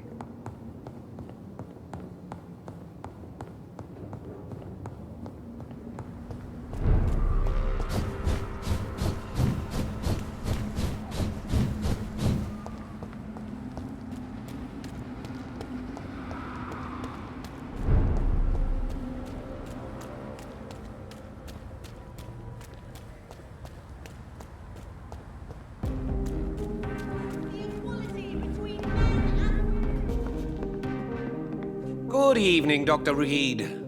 A great night, what? I have found a restaurant that could satisfy you, Mr. Russell. The most intriguing and exotic restaurant in London. Really? You have piqued my interest. Where is it? It's a place where you eat in complete darkness and try to identify your meal without anything but your palate. My, oh my, how interesting. It could even be fun to eat a little poisson et frite that way. Oh, thank you, Dr. Reed. Please, have this for your research. Goodbye, Mr. Russell. I'm sure you'll take care of yourself.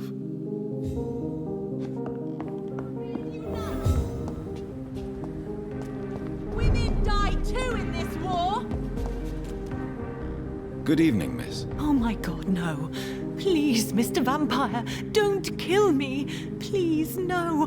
I'm too young to die. I still have so much to offer this world. Wait, no. Why do you think I would... What? Don't worry, Dr. Reed. I know you wouldn't harm me.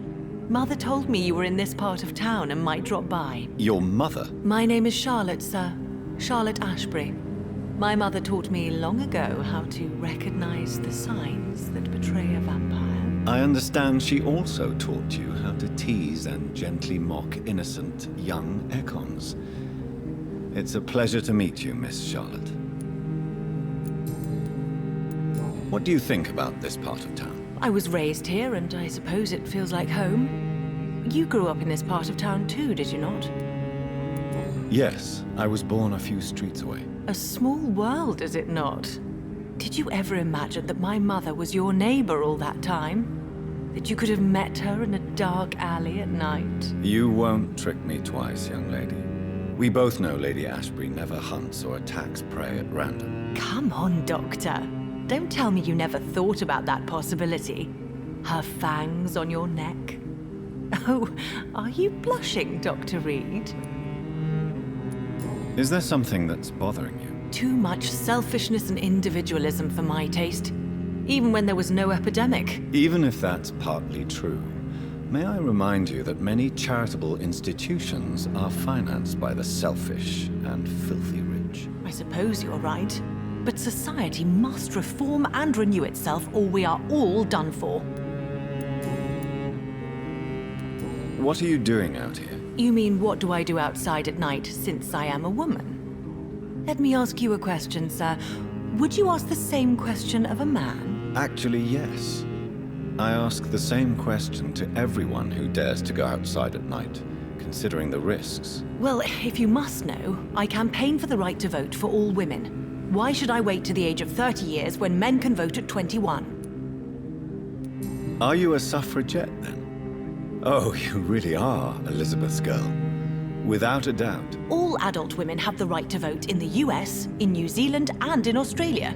But women here can't vote unless they are property owners. No need to convince me, Miss Charlotte.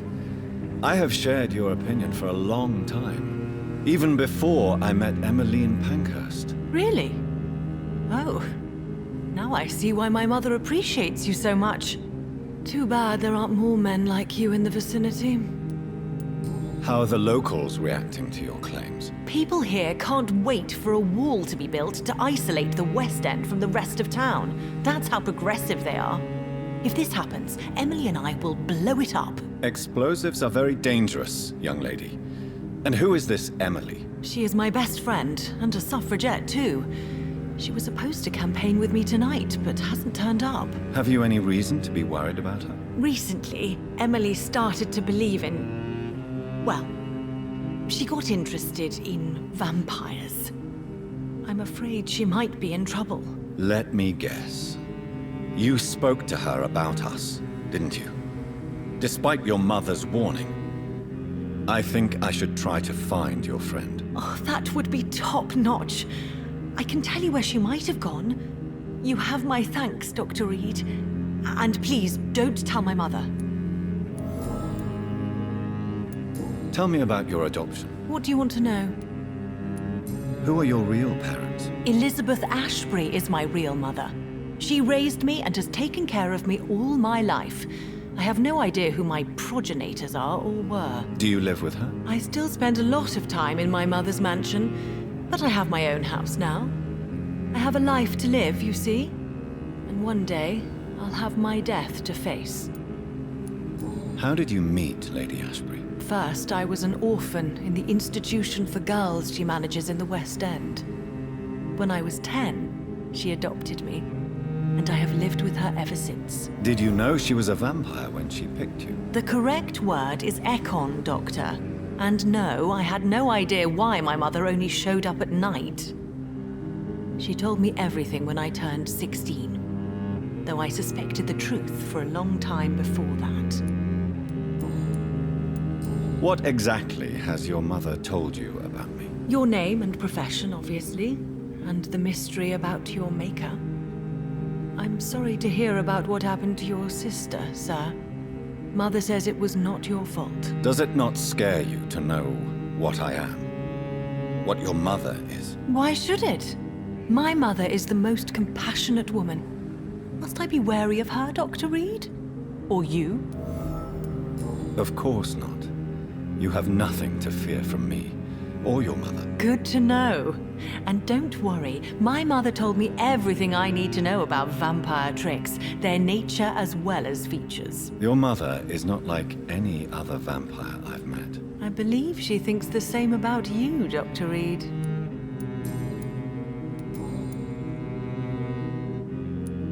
Do you know why Lady Ashbury chose you to become her daughter? No, I don't. Each time I ask her that question, she smiles and says it's precisely because I dare to ask such questions. Do you ever regret that she chose you? Of course not. Though I often wonder if she adopted others before me. If so, where are they buried? How was it for them to pass through life with a never-aging mother?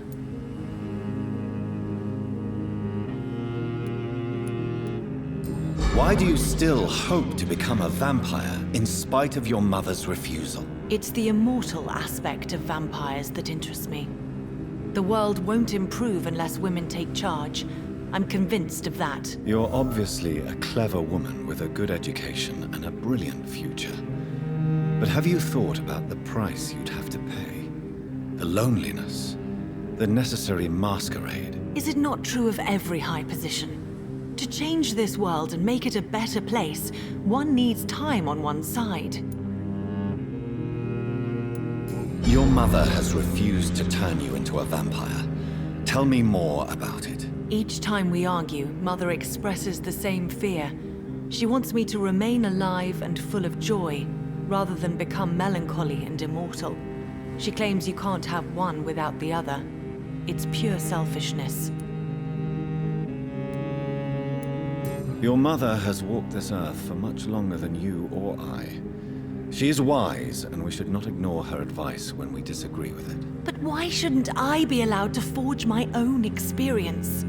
There can't be only one righteous way to deal with eternity. It's your mother's choice.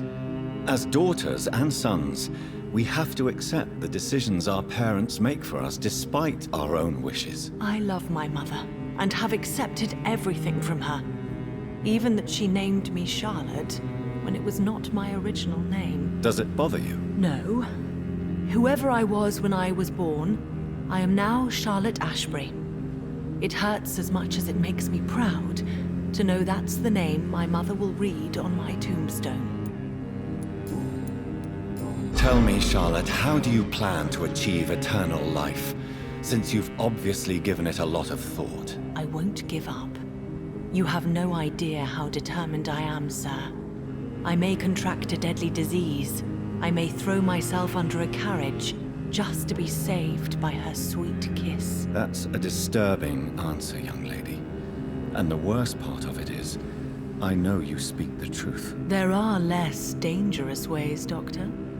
Instead of throwing myself under a horse like Emily Davison, I could just throw myself into your arms. Never. That would be betraying your mother's trust. She would never forgive us. For sure. But look on the bright side. We would have eternity to reconcile. Or an eternity to run away from your mother's mighty wrath. Quite a terrifying idea, don't you think? Yes. I think it's wiser to let go of that part of the plan. I'm investigating the source of the epidemic in this district. Have you noticed anything unusual recently? A few days ago, I spotted a strange house while campaigning for women's suffrage. Awful smell. No answer when I knocked. Where is it? It's the Mullaneys, a nice family who live in a big house near the park in the eastern part of this neighborhood. Goodbye, Charlotte. Give my best regards to your mother when you see her. She's been quite busy these last few nights. I suspect you may see her before me.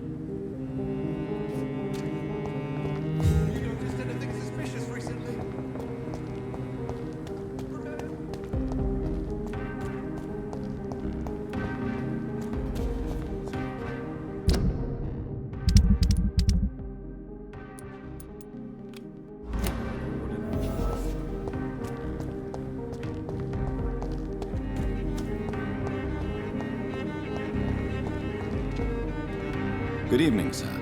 May I have your attention, please? Come on, Johnny. Don't you recognize your oldest friend? Clarence. Clarence Crossley. How are you? My God. So you survived the war too. So sorry I didn't recognize you at first. I almost didn't recognize you either. War does that to men, I heard. In my case, it was true, for I witnessed the horror that lies underneath. When did you escape the war and return to London? You know what's funny? I almost never think about the war. Not anymore. I'm involved in another kind of battle now. I know what you mean. I haven't had much time to think about the war either since my return. Of course. With the epidemic, I bet you've been busy as well. Forgive me, Johnny, I didn't want to sound selfish. What is this new battle? Well, I saw terrible things during the war. Horrors I thought I'd forget. They're here too. They're everywhere. Vampires. Clarence, why have you distributed leaflets about vampires all across the West End? I have to warn everybody about them. They've killed thousands of people already, unnoticed thanks to the epidemic. We are all in danger here. Vampires in London? Come on, Clarence. Who's going to believe that? I'm not mad, Jonathan. You have to believe me. I know they are real. They're all around us, even as we speak. Clarence, you've always been a reliable and a good friend to me. If you say you saw a vampire, then I believe you. Thank you, Johnny. Thank you for your trust. You don't know what that means to me. It's all right. But if you want my help, you have to explain exactly what happened. The first time it was in Rouen. I saw an officer drink the blood of a soldier. I saw its teeth, saw it bite. It was a vampire, Johnny, and they're here too.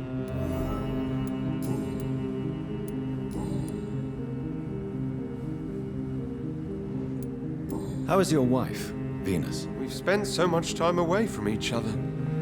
So many things have happened.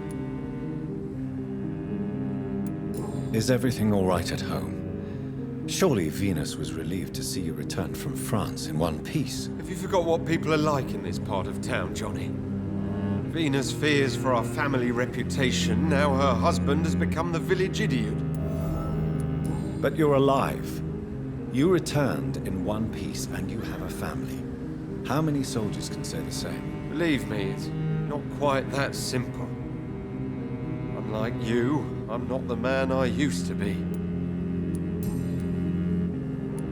Tell me what you have discovered about vampires, Clarence. They've always been here. And if you search for long enough, you realize others know about these devils too. I'm not alone. What do you mean you're not alone? Who have you met? The Guard of Prewin. the Brotherhood of St. Paul's Stole, Ichabod Throgmorton. Those names always pop up when you dig deep enough. Have you spoken with any of them? No. With the quarantine, it's almost impossible to leave the West End. But as a doctor, maybe you could, Johnny. Are you asking me to help you prove the existence of vampires, Clarence? Yes, Johnny. Please, gather all the information you can find about vampires and bring it to me. You're the only friend I have left. I need you. Have you shared your research with anybody else? No. But I've published my leaflets all across the city, hoping that someday someone will realize I'm printing the truth.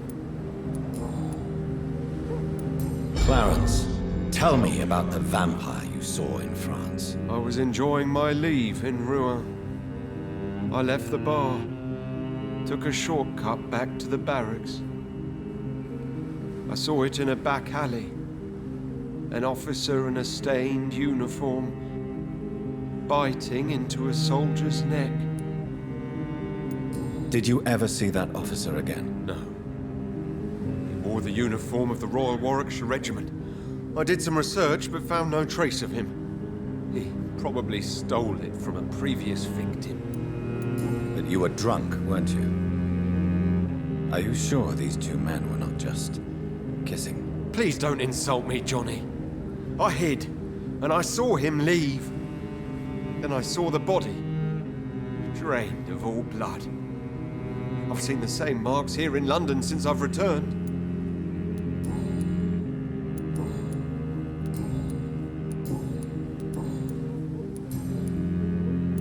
I'm investigating the source of the epidemic in this district. Can you help me? Infection is everywhere these days. But if you ever go to the park near that swanky house belonging to the Mullaneys... Yes?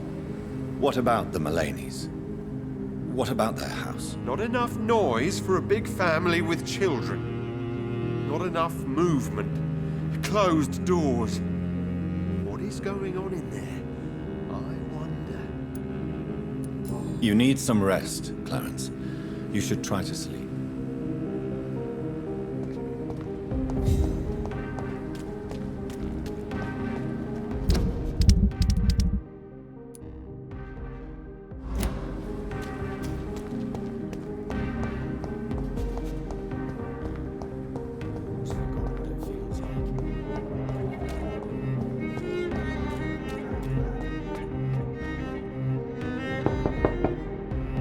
Hello? Is anyone there? Jonathan, is that you? I did not know you were back in London. Oh, my dear Johnny. I'm so sorry for your loss. Mary was such a sweetheart. Thank you, Venus. May I come in? I was going to bed, actually. I'm sure you can spare me a few minutes. For old time's sake. Of course you may enter, Jonathan. Know that you are always welcome here. But at this hour of night...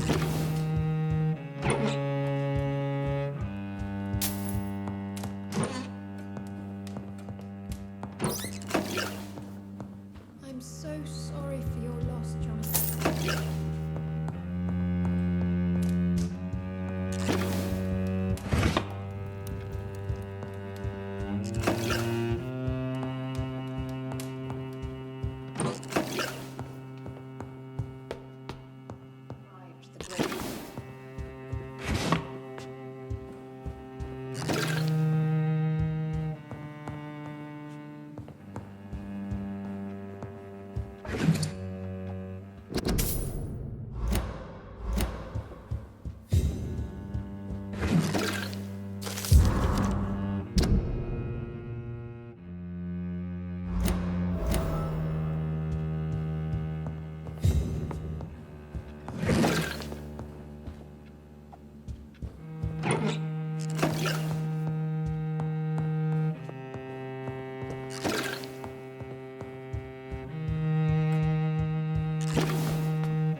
It's a pleasure to see you again, Venus. So you returned from the war in one piece too.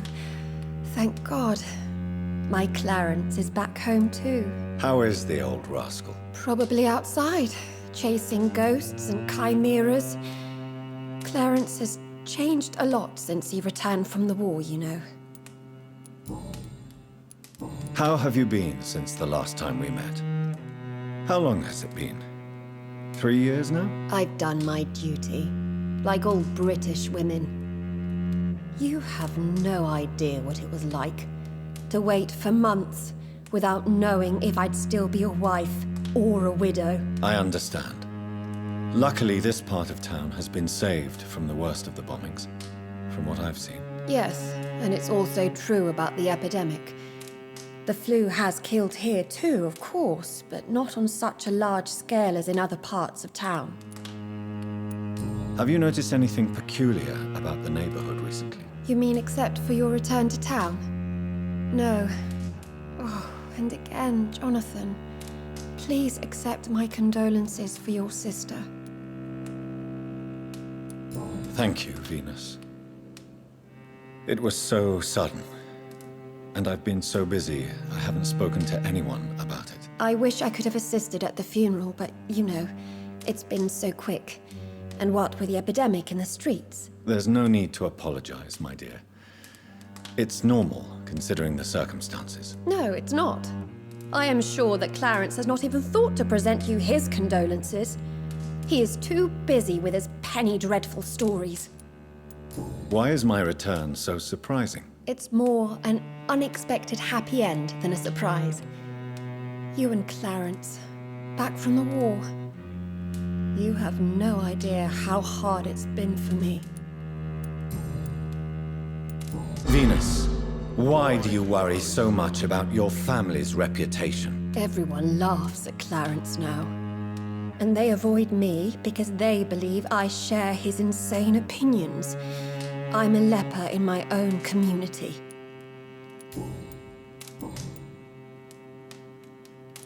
What do you think about Clarence squandering his fortune on his obsession? Soon we'll be poor and forced to sell the house. Where will we go? In which filthy, infected part of town will we end up? I'm so afraid. Tell me about Clarence's obsession with vampires. It drives me so crazy it makes my stomach hurt. I was so relieved to have him back. But I quickly realized he'd lost his mind in France. I understand your irritation, Venus. But you have to accept the trauma Clarence endured on the battlefield. The question is simple, Jonathan.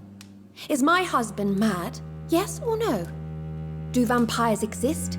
Or is Clarence a lunatic?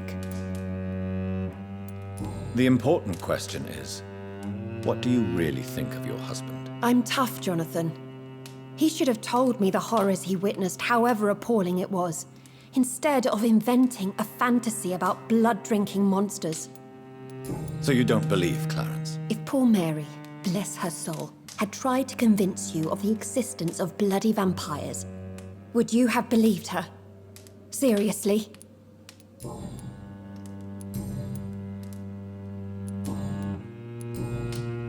I'm investigating the source of the epidemic in this district.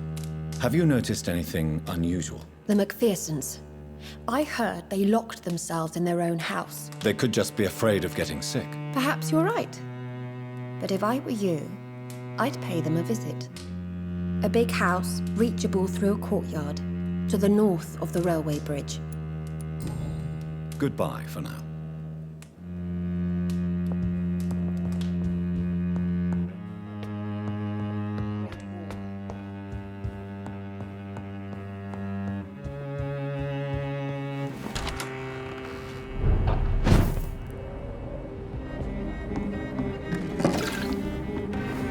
No invitation is needed to enter this building. That can't be a good sign. No sign of a struggle. It seems Charlotte's friend knew the killer and let him in.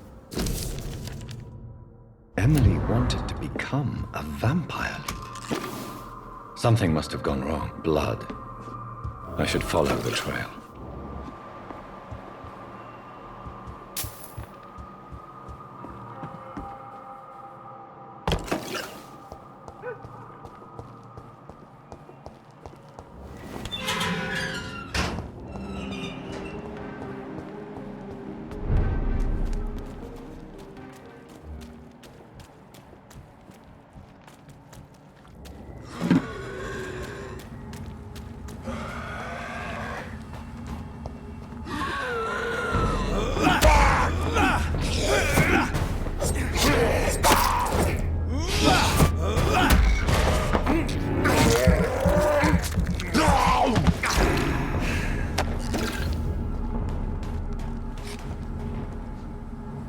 Who are you? What are you doing here? I could ask you the same question. I'm the Marquis de Bois-Colombes, and I strongly invite you to find your own game, sir. I'm not here to sustain myself. I'm currently investigating the death of a young woman killed by a vampire. A young woman killed by a vampire? Oh, you're joking, right? Oh, I do love the British sense of humor. And who exactly are you? I am Jacques-Michel Guillaume Florimond de Marquis de Bois-Colombes, at your service, my dear cousin. Dear cousin? Are we related? We could be of the same blood, my dear. I tend to consider all Econs as family, don't you? You're French, but your English is quite good. I was born in France, sir, but I consider myself a traveler of this world. So many countries, so many tantalizing tastes. What are you doing here? I recently decided to visit London. I've always dreamed of visiting a city on the verge of collapse. Such a delicate, yet intense spectacle. What do you plan to do here? Take pleasure. Take pictures. Enjoy the show. Have fun. Believe me, I won't be the only foreign immortal who bought a ticket to the fair. You take pleasure from others' misery. I have been a totally depraved and immoral creature since the day I was reborn, sir. And probably before. I followed the trail of blood from her room to here. Oh, you're referring to that young woman. Yes, the meeting turned messy. I'm afraid I ruined my last redingote. So you admit you murdered her? I admit nothing, my good sir. I only regret the blood of that girl staining my clothes. Oh, blood can be so messy. What happened? She wanted to become one of us. Not the first time I have received such a proposal, but I must admit her direct approach tempted me. And then what? Her body rejected my blood. It happens, you know, sometimes even with voluntary prey. At least her gurglings brought me some fun, until the artery burst. I believe you, sir. Emily's diary confirms your statement. Oh, Emily was her name. Quite charming. Well, mystery solved then. Yes, I suppose so. You can go. And so can you. Farewell, sir. May you enjoy the spectacle of this fallen city as much as I do.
Good evening, Miss Ashbury. And good evening to you, Dr. Reed.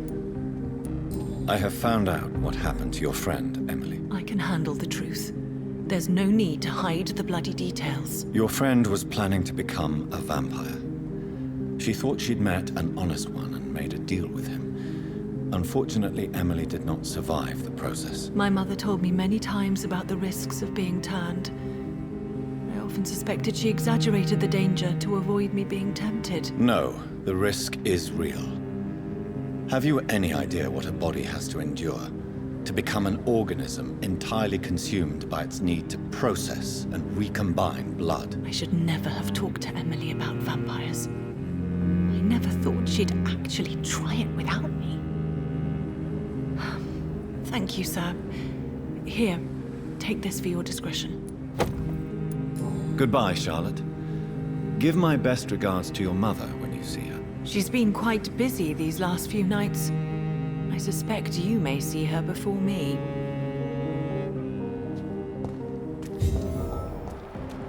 Have you noticed anything suspicious recently? Good evening, old chap. Are you all right? I won't lie to you, Johnny. I'm not a well man. Do you realize you are ruining your family, Clarence? Don't you see the risk here? Money isn't important. Not important when it is a matter of life and death. That is what my dear Venus cannot understand. I can't believe I'm telling you this, but if warning people is that important to you, why not choose a more efficient way to spend your money? Don't you think I tried?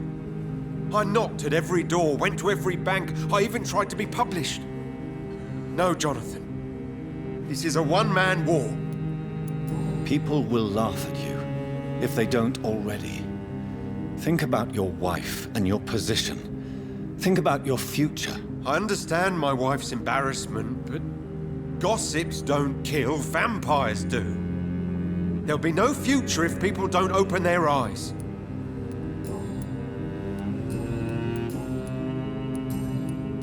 You need some rest, Clarence.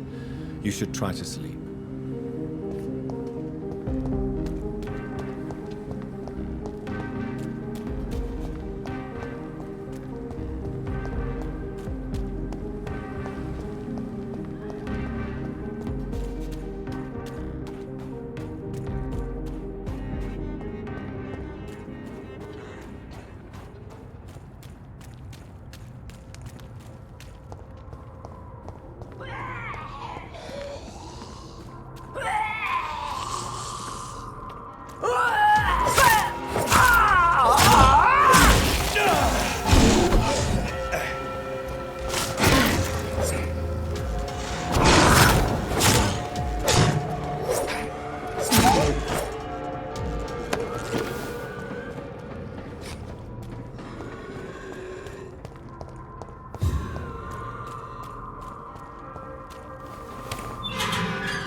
That building is under quarantine. Could this be what I'm looking for?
such a radical mutation? Could it be a new stage in the disease's evolution?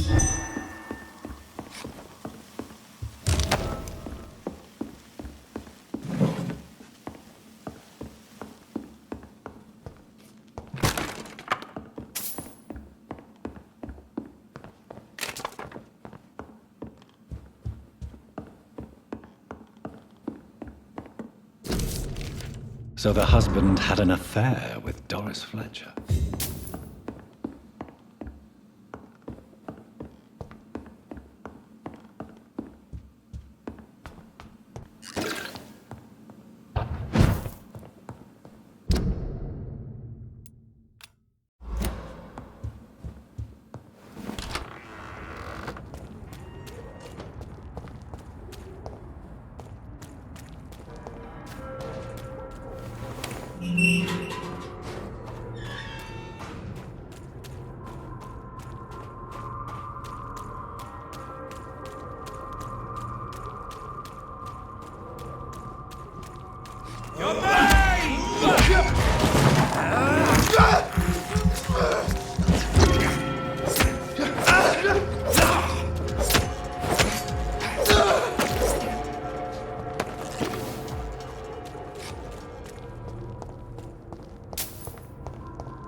Why are vampire hunters sniffing around here?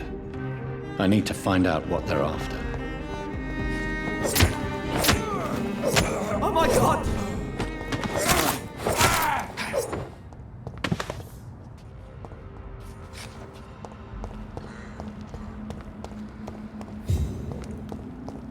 Crush the leech, boys!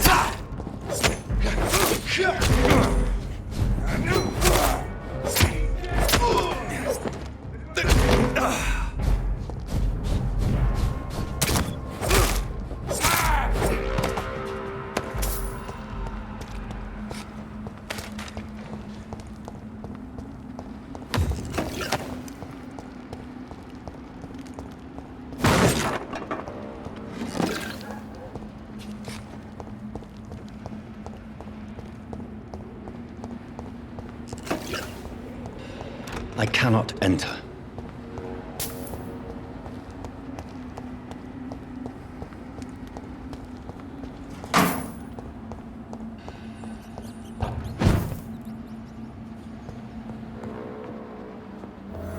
This woman's body has multiple lacerations.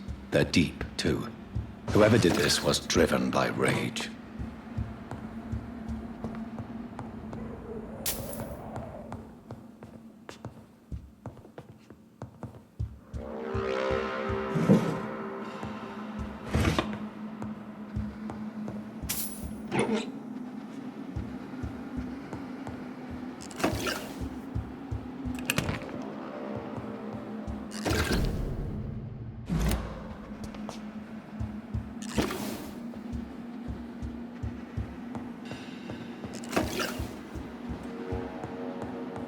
He had his tongue removed and his eyes gouged out. He was a victim of brutal torture.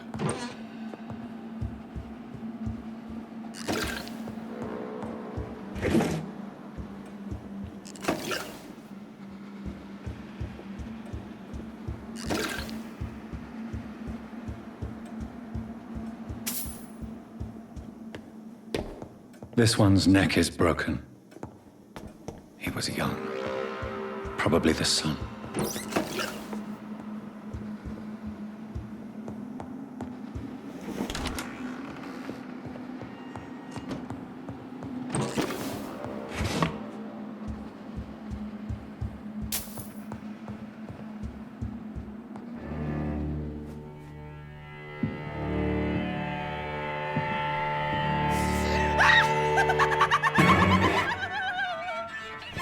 You thought I was dead too, didn't you? No, I was just pretending. Doris told me I could have been a great actress. You killed your family. They mocked my talent. Ah!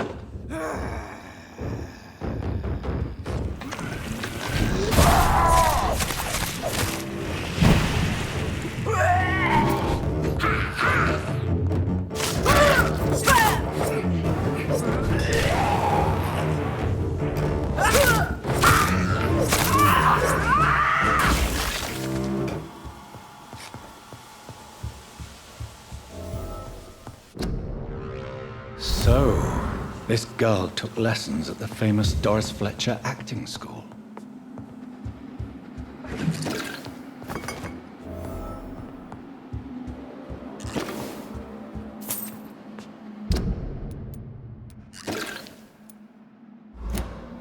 Doris Fletcher seems to be the missing link here. It can't just be a coincidence. I should go to her acting school.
Good evening, Jonathan.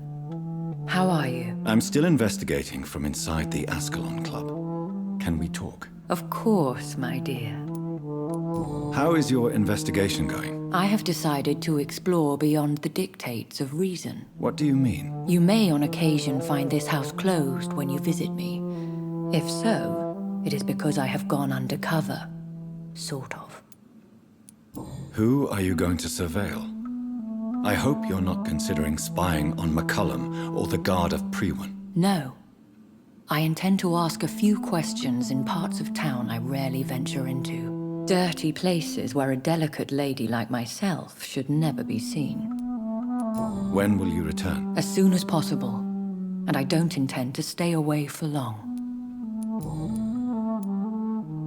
I have investigated new sources of infection, and I may have found a new type of Skal. One suffering from heavy mutations that is extremely contagious. Skals come in various forms, you know. They are simply degenerate versions of their makers. I believe these families are different, and I'm currently pursuing a lead. I know I can find the true source of contagion by finding who created these creatures. That would be great news. Be very careful, my dear, when dealing with such creatures. There are many paintings adorning the walls here. Yes? Did you paint them? No, my dear. But some of them. I have had a long time to learn from the best. I'm currently working on what could be my greatest masterpiece. What is this masterpiece? Your portrait, my dear Jonathan. It will be my gift to you, if I ever have time to finish it. Have you met any famous painters? Are you trying to divine my age by cross-checking historical dates, my dear? That's a devious parlor trick. Well, Elizabeth, I tried my best. Don't I deserve some reward at least? Well, if you must know, I even posed for the greats. Now that you know it, you may recognize me when visiting museums. Goodbye, my dearest. Goodbye, my beloved.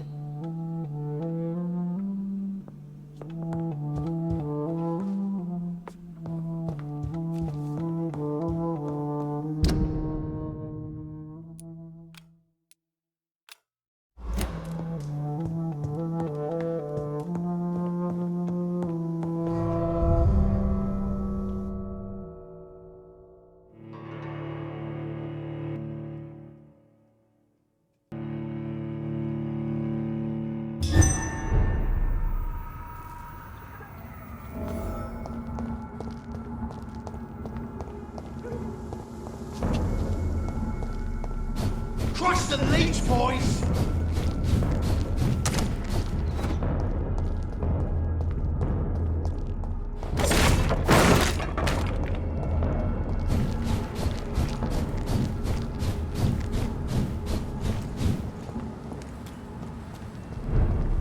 See them fancy clothes? This one's a top! Die, please!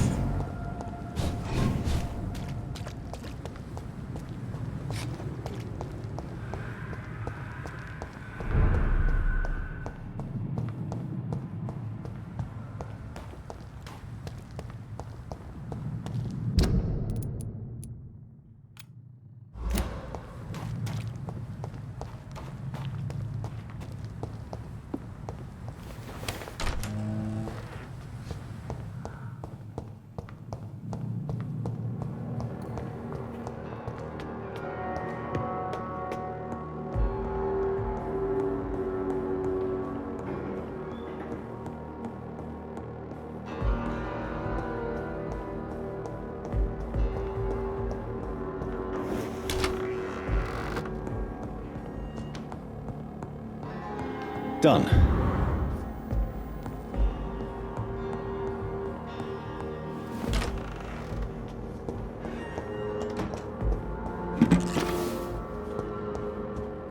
It's locked.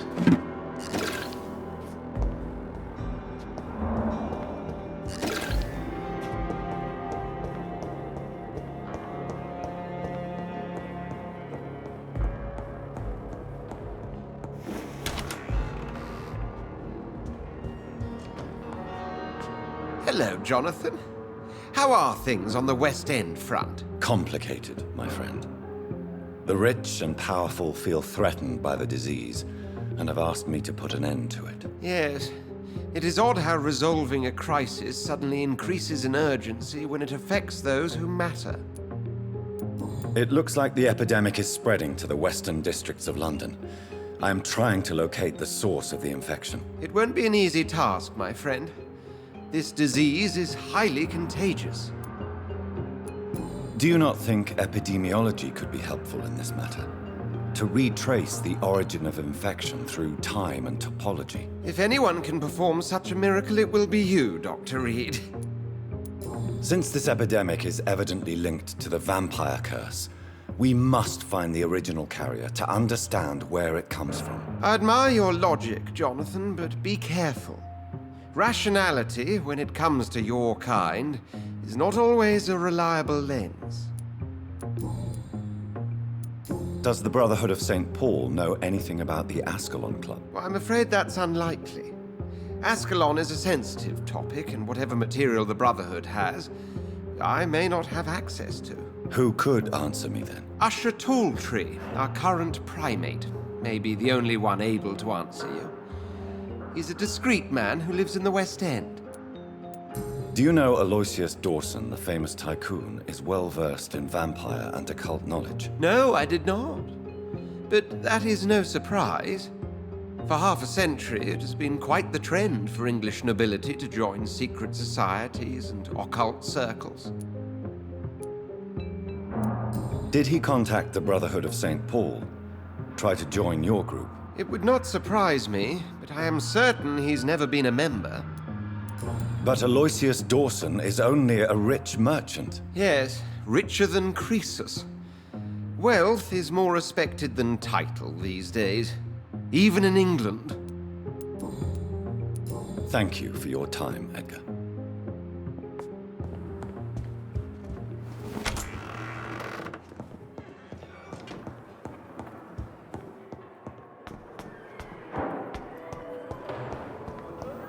I have wasted too much energy for so little result. Good evening, Dr. Strickland. And good evening to you, Dr. Reed. Can I be of any help? Goodbye, Dr. Strickland.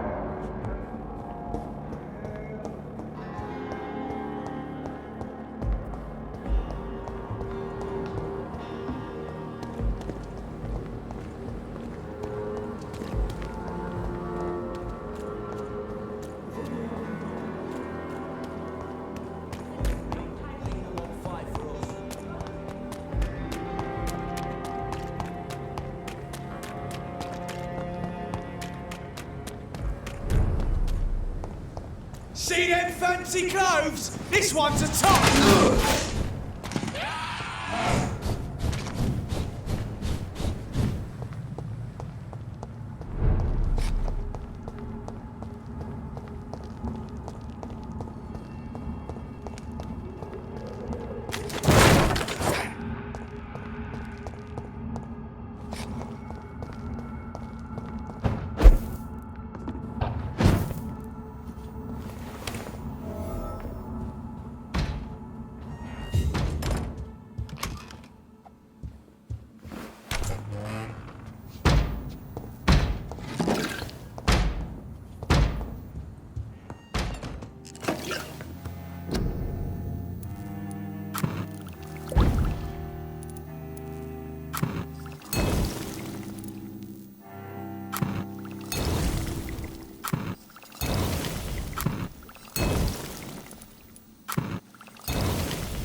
some of this?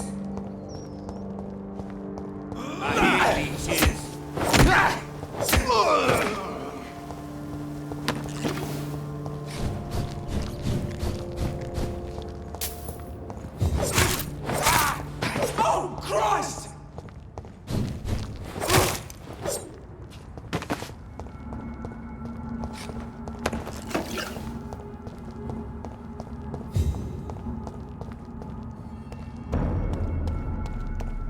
Leech spotted!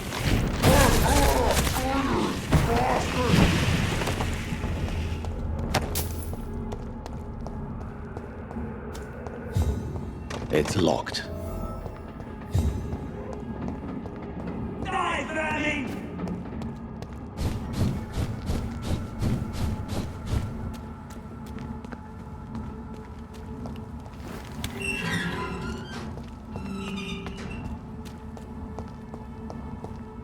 Leech spotted! Watch out! Watch it! It's a killer!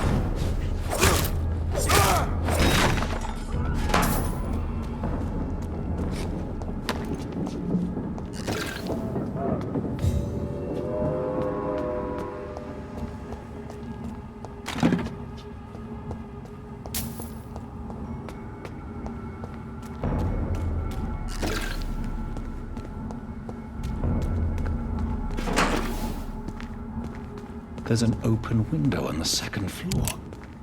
I should be able to get in through that.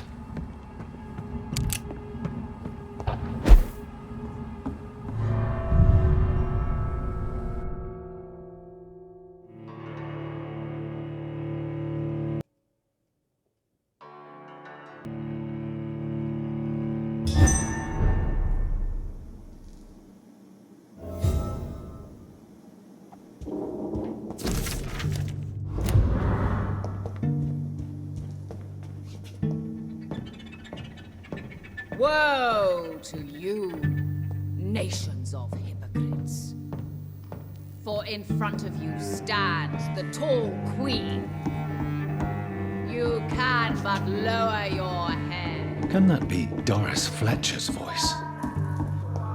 Where does it come from?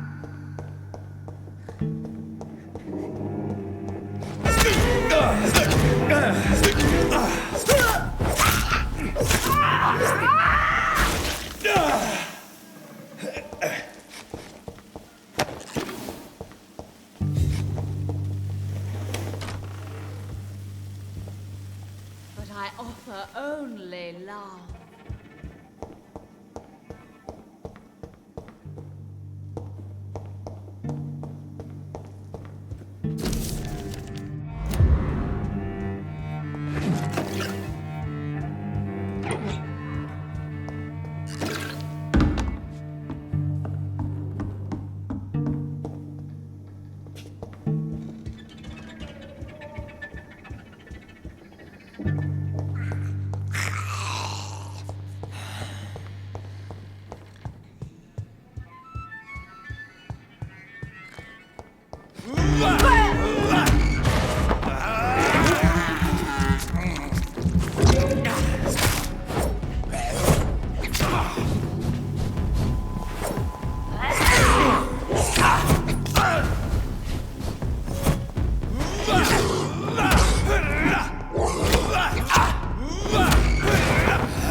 to you, nations.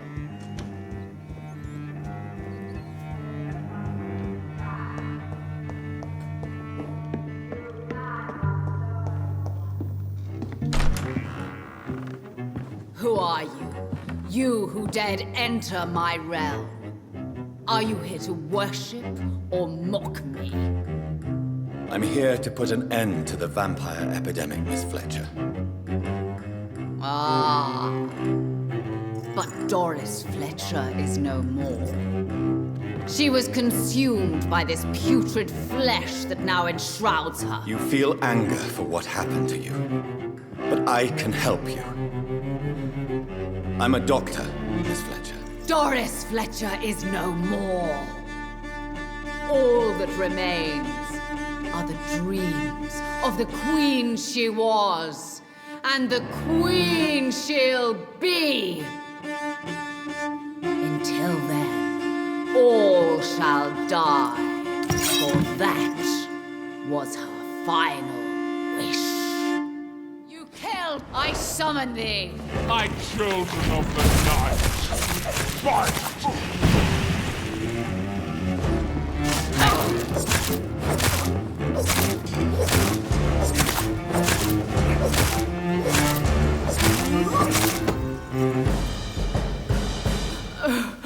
Wait.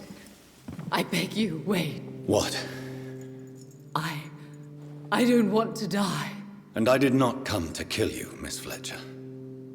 Will you spare me then? Save this cadaverous carcass of mine. Does your heart beat a little faster now? You fancy me then, Doctor? No, Miss Fletcher. My dead heart will beat for only one. Ah! Is she pretty? Is she sweet and tender? To me, yes. Ah! I hate her already. I know. And this is partly why you must be destroyed. But you just said... That I did not come here to kill you, yes. But I realize now the threat you embody must be stopped.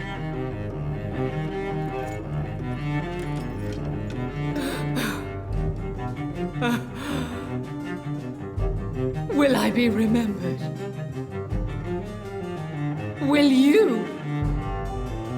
You were Doris Fletcher, the greatest actress of her generation.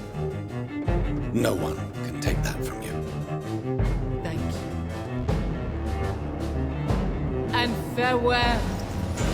Ah! Ah! Ah!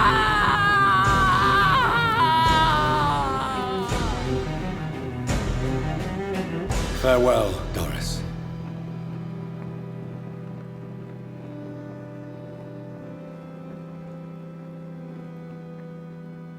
Bravo! So dramatic. I love it. McCullum! How strange I seem to find you whenever I'm inquiring about that skull infestation. I mean you no harm. I'm not here for you. But once I've put all the pieces of the puzzle together, I'm sure we'll have a little chat, you and me. Stay away from me, McCullum. You and all your war dogs. That I can't guarantee, Dr. Reed. But I'll let you go. For now.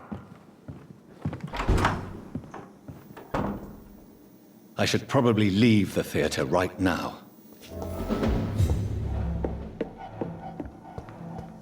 The West End should be safe now. But London is not. It would be wise to benefit from the Ascalon's protection while I continue my research during the Great Hunt.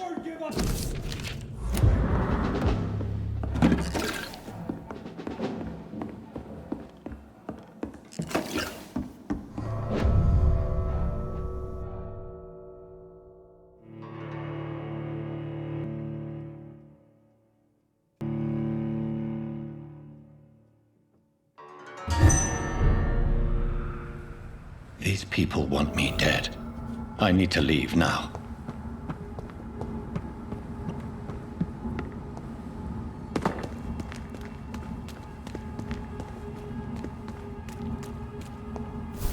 So Doris just needed to be close to her audience to infect them.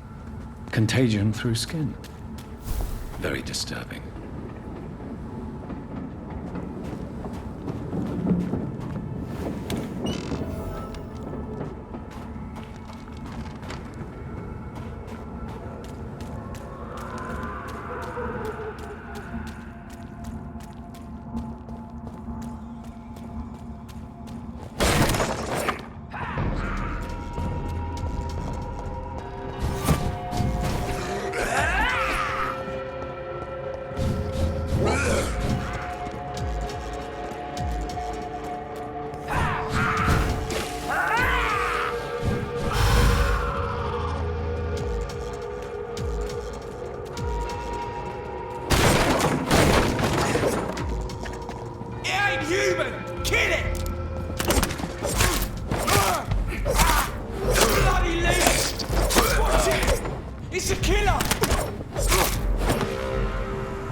Good evening, Dr. Reed.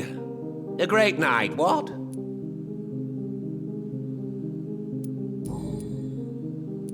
So, did you try the restaurant I recommended? Oh, yes. I can't thank you enough, my dear doctor. Exquisite, but expensive. But what is money made for, if not for little pleasures?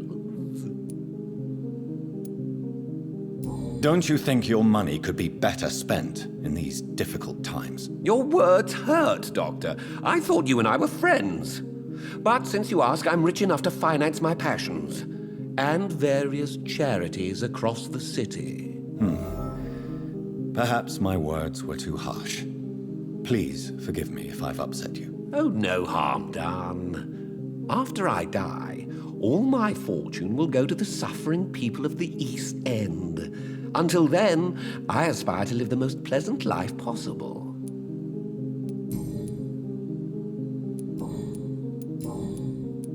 Goodbye, Mr. Russell. I'm sure you'll take care of yourself.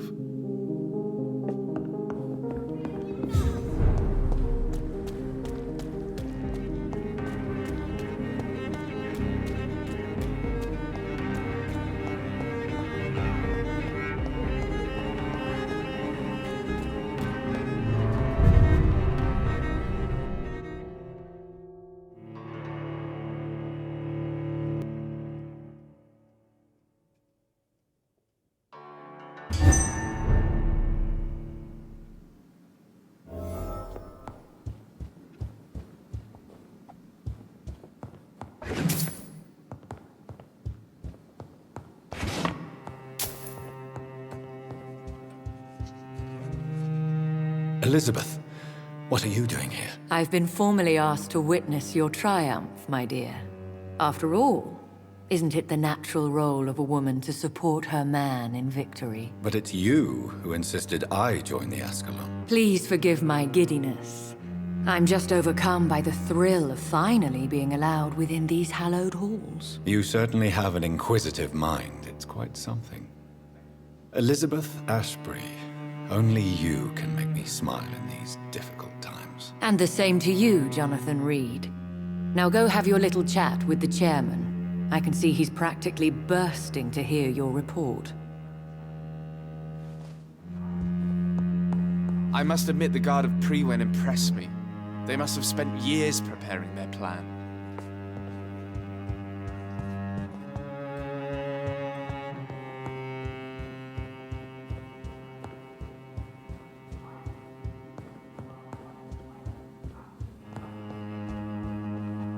Welcome back to the Ascalon Club, Lance-Bearer. Please tell us the good news. Have you put an end to the epidemic? My hypothesis was correct. Doris Fletcher was the source of the contagion in this part of town. She was probably the first to be infected. And you cleansed her before the hunters, I've been told. Well done, Dr. Reed. You thrust your lance and pierced the very heart of the corruption. But some questions remain. The important thing is, we won a major battle for the survival of London. For that, we salute you. Thank you, my lord. Now, I have another task for you. One of the utmost importance. Perhaps even more so than the previous. I'm listening. It's time for you to perform a most sacred duty for the club. I want you to recruit a new vampire. Recruit a new vampire? Are you sending me on some sort of diplomatic mission? Not exactly. I want you to make Aloysius Dawson the Ekon he deserves to be. As you wish, my lord. Good. Now go. How would you like me to proceed? Aloysius is waiting for you at the Dawson estate.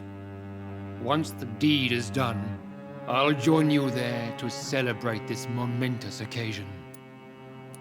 Before I go, I have a few questions. All right, I'm listening. Why Aloysius Dawson? Because he is about to die, and he just may be the most influential man in England. After me, of course. Does he know I'm coming? He can't wait to become your progeny, Dr. Reed. Especially now that you have shown how strong your lineage is through your sister. Did he choose me? No, I did. My decision is very recent, to say the least, but it is entirely mine. How would you like me to proceed? Don't worry.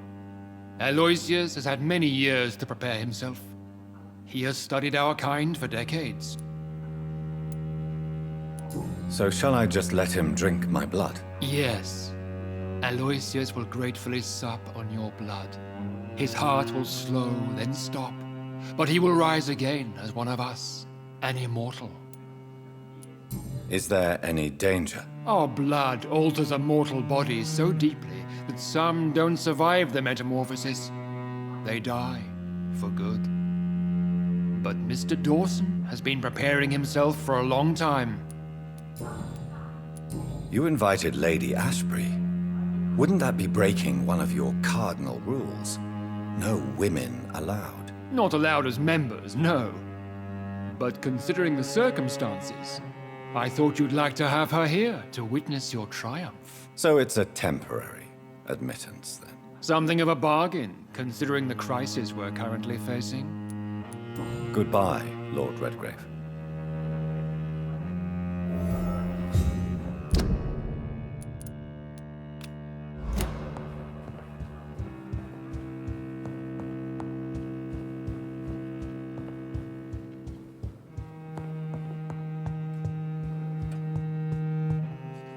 Are you all right, Jonathan? Lord Redgrave has just ordered me to turn Aloysius Dawson, to make him my progeny. I see. And how do you feel about this? I'd like your advice on the matter. The real question here is, why has his lordship given you this task? Do you think it's some sort of trap? Do you really want to know what I think about this? I do, yes. To make an immortal of a soulless blackguard like Aloysius Dawson will only lead to a disaster for London. The man is already dead inside. Should I refuse? Perhaps politely suggest that Lord Redgrave turn the man into a vampire himself. Don't you dare, my dear. According to what I've recently discovered, his lordship could kill you for even broaching the subject. Really? Why? I've recently found proof that the Earl of Bristol is of lesser lineage and only capable of creating skulls. Please tell me more about your recent investigation. As long as you lower your voice. What would you have me do about Dawson? The man is dangerous. Did you know he plans to build a wall to separate the healthy rich from the sickly poor? Do not make him your progeny. What would you do? The man's dying already. Let the reaper harvest the rotten fruit that is his soul. What would happen if I made Dawson an Ekon like myself? You would add a powerful immortal into a suffering world. An immortal who already craves authority. Maybe I could teach him control, like you taught me. Lead him down the right path. Mr. Dawson spent his life searching for a way to cheat death. I'm sure he has spent decades dreaming of how he'd spend eternity as a tyrant. Are you sure your information about Redgrave is correct? He says he's the progeny of the great knight William Marshall, who lived some 9 centuries ago. That's a lie. Lord Redgrave is unable to create anything but skulls, if the poor souls survive at all. How can you be sure the information was correct? I made the acquaintance of a most interesting informer while investigating your maker, from whom I learned the truth about Lord Redgrave. Why so vindictive? You suddenly sound like you're angry. Forgive me, Jonathan. I hate myself for it, but I feel such pride in my discovery. I'm afraid I just can't help it. Which is? He did serve William Marshall. And yes, the blood he covets as a token does truly belong to that legendary knight. But he was never his progeny. His lineage is not so noble. Goodbye for now, Elizabeth. Goodbye, my dear. Please, be careful.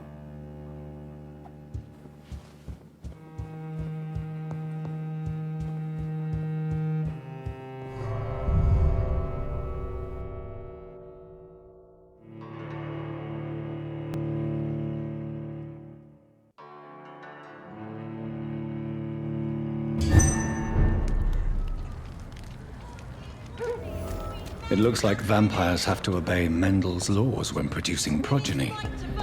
Powers pass from one generation to another. That's why Dawson wants me to sire him.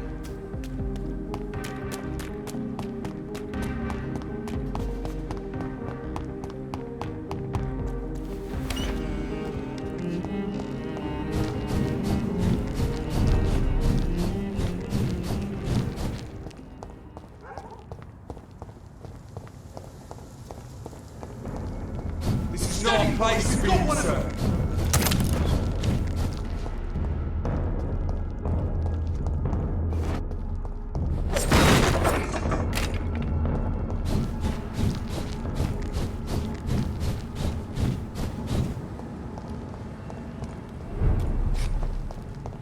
Over there! There's one of them vermin!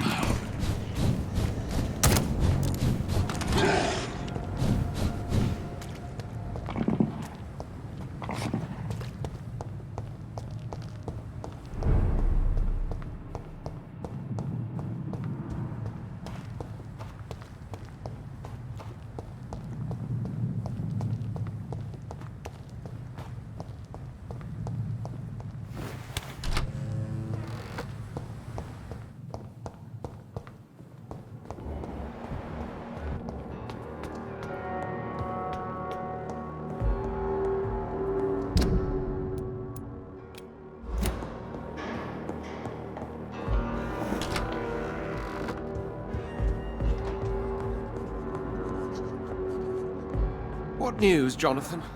I've heard you've now joined the vampire elite of London. Did Elizabeth tell you? So it's Elizabeth now. My. Things are moving quickly. I turn my back for a moment and away you go. Have you seen Lady Ashbury recently? Yes, she popped in yesterday. Told me about your new friends in the West End. Just a courtesy visit, then? Yes. And no. She was en route to the docks, I think, following a lead concerning your maker. How's the situation at the Pembroke? We're still holding out. Question is, for how long? What we really need is hope, Jonathan. Hope for a better tomorrow. I may have found the source of the contagion. Doris Fletcher, the actress.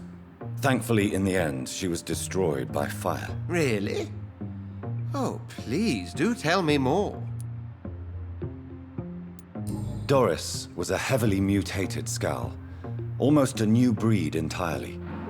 It's as if the disease had completely altered her mind and body. Highly contagious. As if the disease had taken control of her will? Yes. Once a beautiful and brilliant woman, she became motivated by hate alone. Oh, she was a beauty. I met her when she visited the hospital to cheer up the sick. Too bad the fire destroyed her. But it was probably for the best. Have you heard of similar cases? No, I don't think so. Except, perhaps, it reminds me of an old report from the Brotherhood. Well, more an article, really. What was it about? The author, a friar, referred to a rare form of contagion in a skull he observed during the Black Death. The carrier was always female. They called them Icors. I'll come back later. Thank you, Edgar. Always a pleasure to see you, my friend.